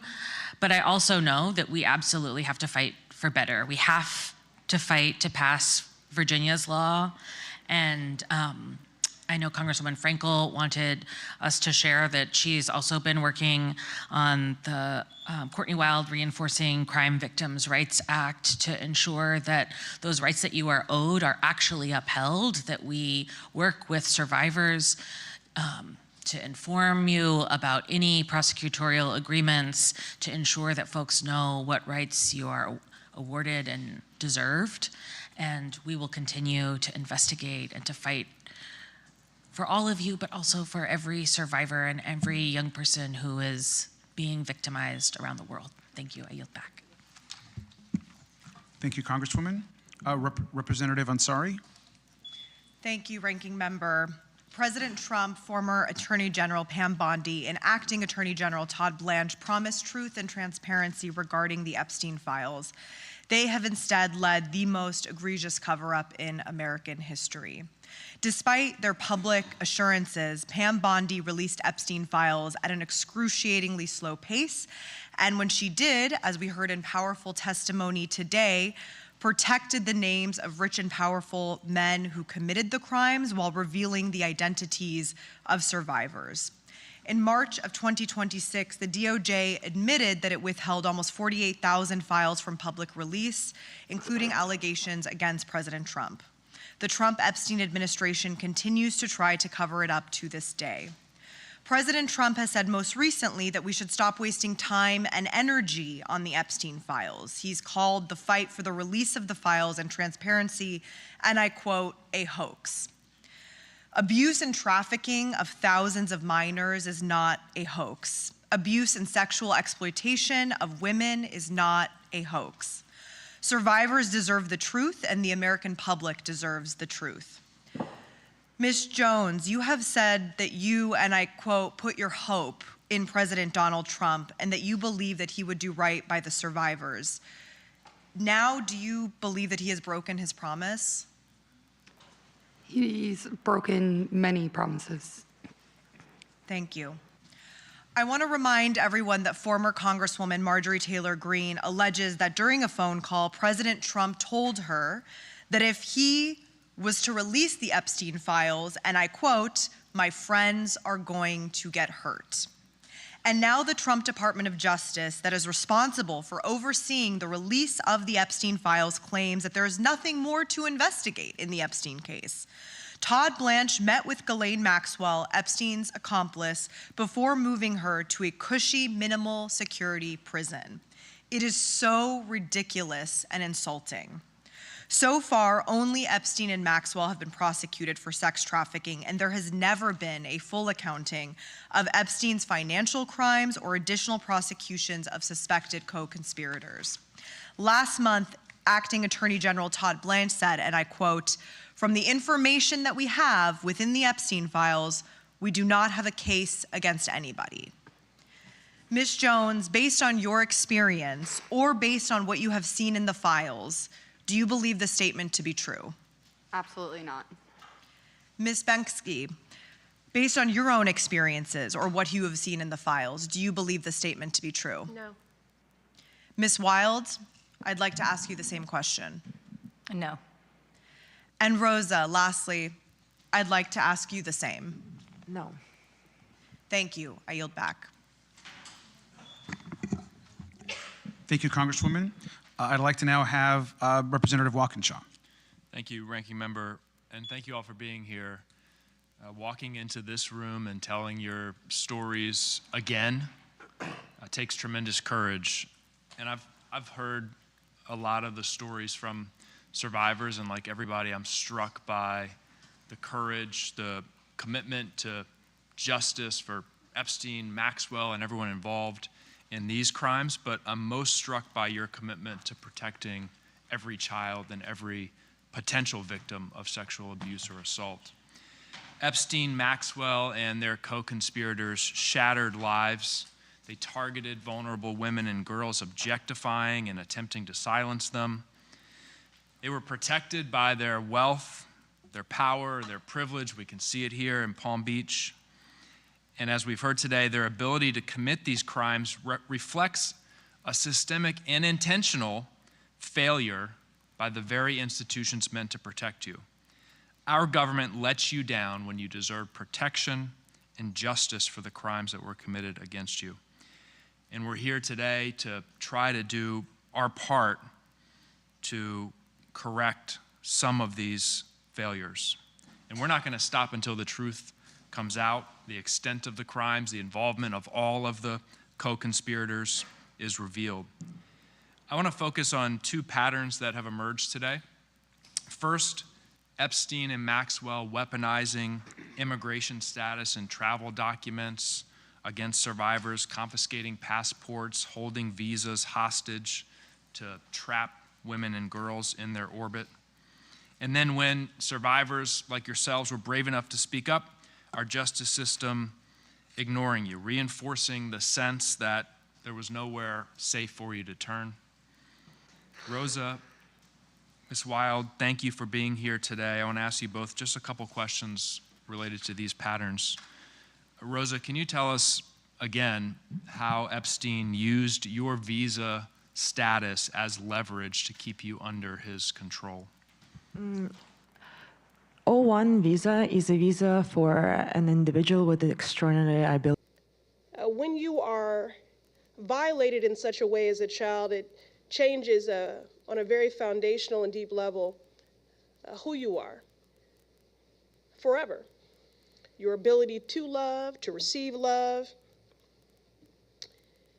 But it's not only an emotional toll, and certainly the cost of trauma is a high one. But there are also economic expenses, an inability to pursue a job, to keep a job, 20 years of, 30 years, 3 decades of legal fees that no one was counting on. And not only was their innocence corrupted and their bodies violated and their lives changed, their very rights were violated.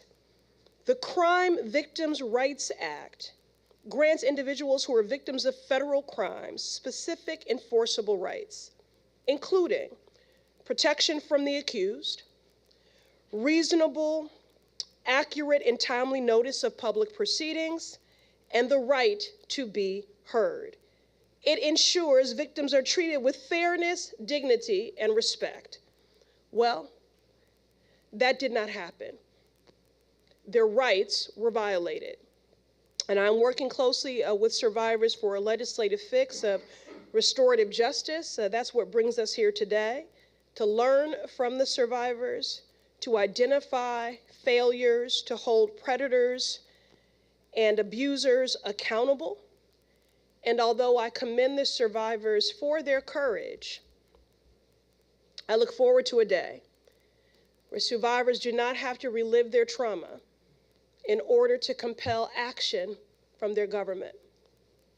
And finally, although this is a fight specifically for justice, accountability, and healing for our survivors who deserve so much more than sympathy, which is why I'm seeking to advance a legislative restorative justice fix to acknowledge the economic abuse and financial hardship that many of them still carry today.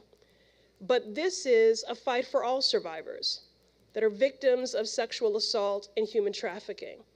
And so for that, to ensure that there is no erasure, I want to acknowledge the incredible work of Tarana Burke of the Me Too movement, Amber Tamblyn, and many more, and in my own district of the Massachusetts 7th, My Life, My Choice, and the Boston Area Rape Crisis Center. This is a fight for all survivors.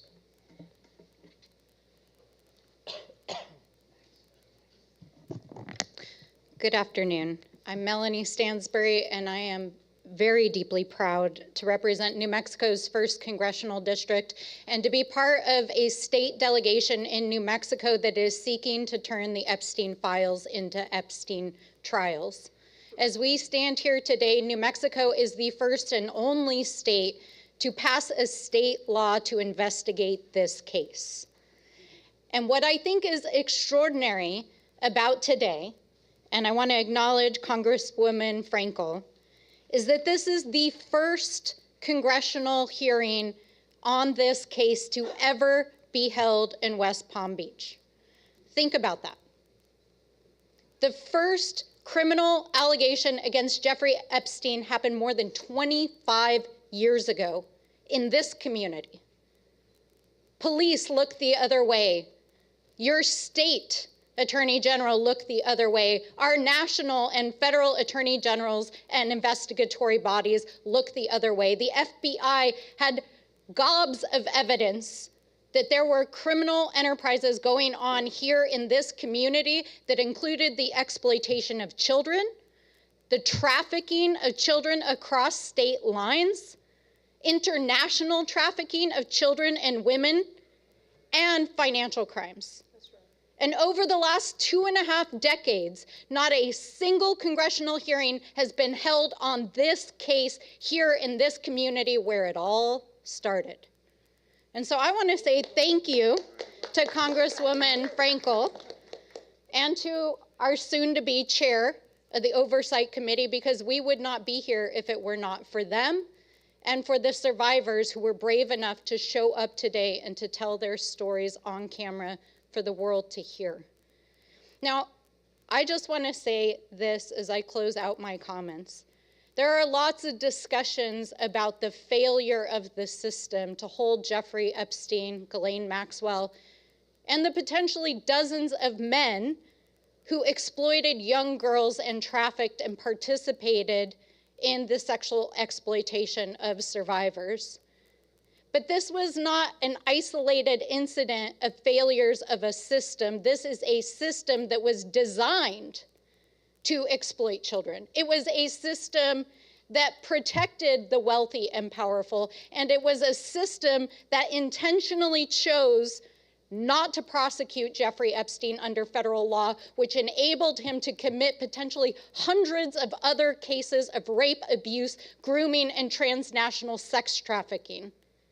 That is not just system failure. That is a system that was designed to enable rich and powerful people to get away with anything that they wanted. And so we're here today to make sure that the voices of survivors, that the stories of survivors are heard not just in this community, but across the world, and to make sure that we take on that system directly. To say we are not going to stand for this one more moment, and to end the injustices that have allowed this to happen in this community and communities all across the country. And so we demand accountability, we demand action, we demand that Pam Bondi show up for her deposition, we demand that Donald Trump release the Epstein files, we demand that Todd Blanche actually prosecute these crimes, and we demand accountability for every single perpetrator that is still out there. We are coming for you.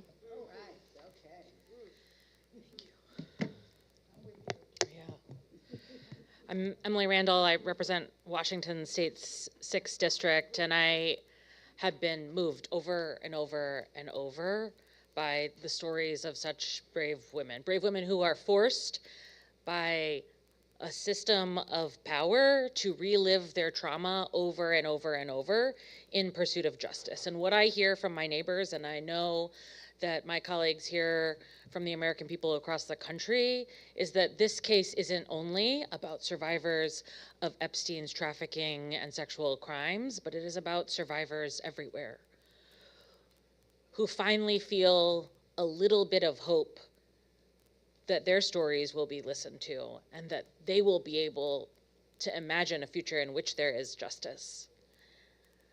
But we're not there yet, because we still are experiencing a Department of Justice that is engaging in a massive cover-up. 2.5 million documents still unreleased in this Epstein investigation.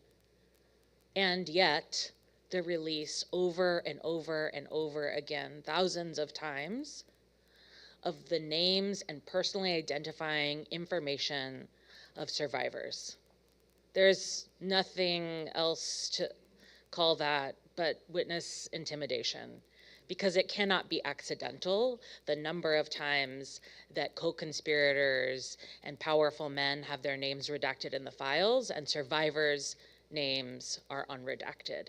No matter how many times they have asked for that privacy and protection, no matter how many women testified under the understanding that they would be identified as Jane Doe, we are seeing information about survivors who have already been traumatized over and over and over again be released as part of this cover-up and part of this intimidation strategy.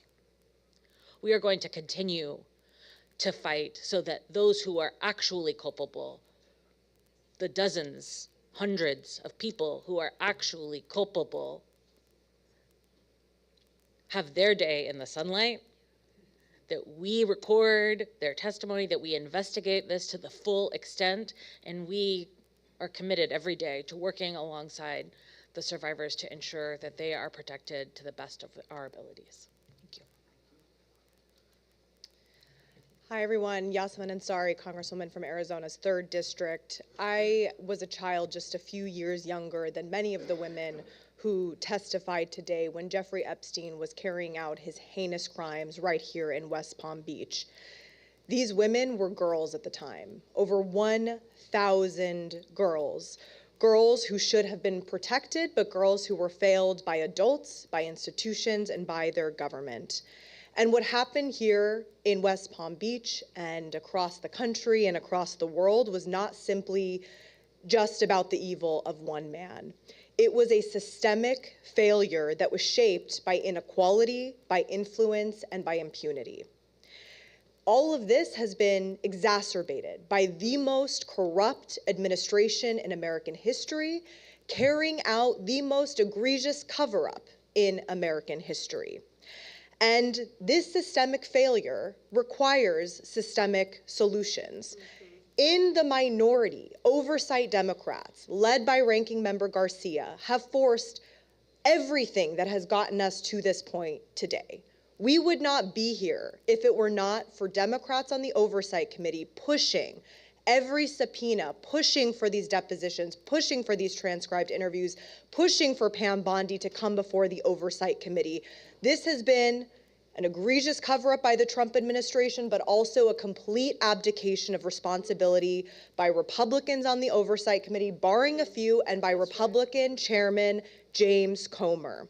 And we will continue, whether now or when we are in the majority, to make sure that every single person who enabled, who perpetrated, or who covered up these heinous crimes will be held accountable. And we know from what we heard from the women today, and we've known this, it's in the files, that there are rich and powerful men out there right now continuing to live their lives without any consequences. And we assure you that day will end. Good afternoon, I'm James Walkinshaw from Virginia's 11th District. We're here today in Palm Beach County, ground zero, the center, the place where Jeffrey Epstein and Ghislaine Maxwell's massive child sex trafficking ring started. We're just miles from Mar-a-Lago, the place where the close friendship between Epstein and Donald Trump grew, where Virginia Giuffre was trafficked and later raped by Jeffrey Epstein. And we heard today powerful stories from survivors, including Rosa from Uzbekistan, who was recruited and held hostage by the visa that Epstein controlled. Powerful stories. And I hope the world was watching, I specifically hope that Alex Acosta was watching. Because we learned today from Rosa that she was raped time after time after time by Jeffrey Epstein while he was serving the sweetheart deal sentence that Alex Acosta gave him. While he was on unsupervised, very unsupervised release, he was continuing to commit the very crimes that women like Maria Farmer and others brought to the attention of the FBI decades ago. I hope another person was watching today. I hope Pam Bondi was watching. And I hope she saw the courage of the survivors here today who told their stories, in most cases, again, in front of all the cameras, with all of the bright lights for the world to see. And I hope Pam Bondi will feel some shame for the fact that she has tried time after time after time to avoid public accountability.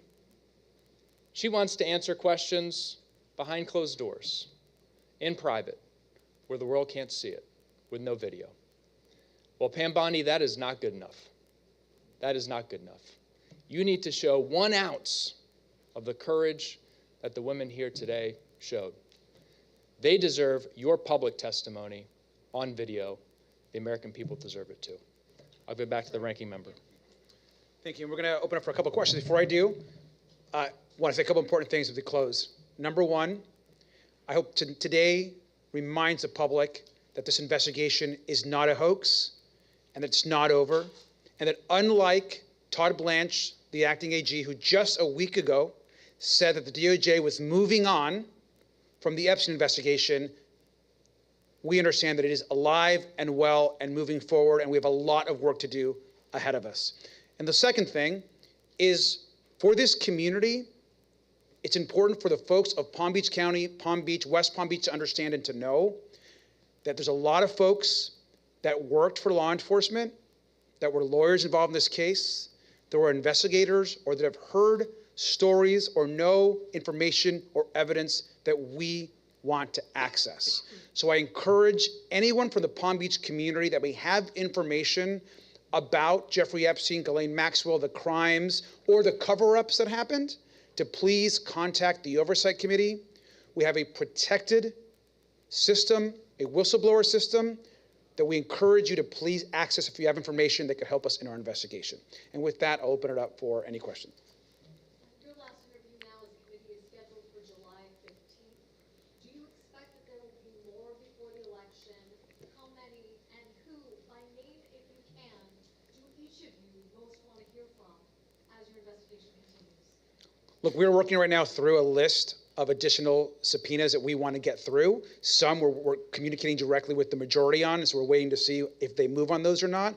But I think it's safe to say that we're interested in speaking to anyone that was involved, particularly prosecutors that were involved in making recommendations about the sweetheart deal, what happened here in Palm Beach, and more broadly in some of the other cases that were brought forward to the government. That's one piece of folks we want to speak to. We also have additional questions for other folks that we believe were involved in assisting Jeffrey Epstein and Ghislaine Maxwell. Some of those you and I discussed earlier, but we're not at this moment ready to release additional names. If you win back the House in November, will you bring back the people that were already called in to testify since they testified behind closed doors? There were no cameras, there's no transparency. Will you bring the survivors back so that they can actually be reported into the Congressional Library and on the record? And who else do you plan to call? And will you call anyone from your own party? So let me add, one is obviously as it relates to survivors, we're never going to force a survivor to be compelled to speak in front of the committee, but any survivor that wants to speak and have the opportunity, absolutely. And we definitely have additional questions for folks that we've talked to. I'll take Alex Acosta as a very good example. We'll definitely have additional questions. As far as members from our party, we have been nonpartisan in our approach. We don't care if you're a Republican or a Democrat, we'll talk to you. And I think we said earlier that we have additional questions. I want to understand why Merrick Garland in the former Justice Department, under the Biden administration, did little to nothing to bring justice for the survivors or have additional prosecutions. And so Merrick Garland, for me, is at the top of that list of folks that we need to speak to and ask questions of. And there I think there are a variety of other folks. I don't know if anyone else wants to add to that. There's a variety of other folks who we want to speak with. Yes. Yes, Representative Garcia, Dave Bowman, WPTV. It was hailed as a victory when the bill passed the House where the files were going to be released. And yet you heard today that quality replications that were indicated because the people abroad have been investigated, that the names of the survivors came out. What do you do moving forward to try to prevent that? And to get names of the perpetrators released when your own survivors today said they don't have a lot of confidence in that. Want to answer that or take that?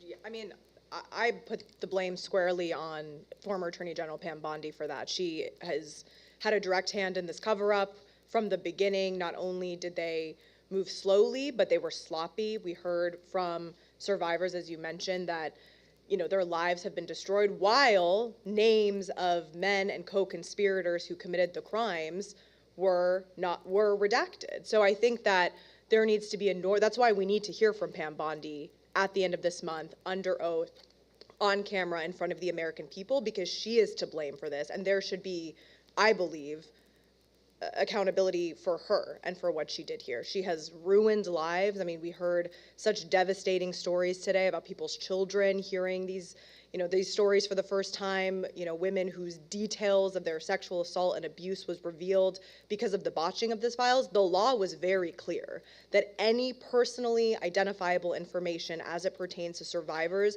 should have been redacted. This is not an accident. The Department of Justice chose to do this because they want to silence people. They want this to go away. Donald Trump has made that abundantly clear. He's directed his staff to make sure that happens, and I believe that the reason these mistakes were made was, again, not an accident and at the direction of Pam Bondi. Yeah, go ahead. Yeah, and moreover, I would just say that what this proves, the fact that none of our Republican colleagues are here today.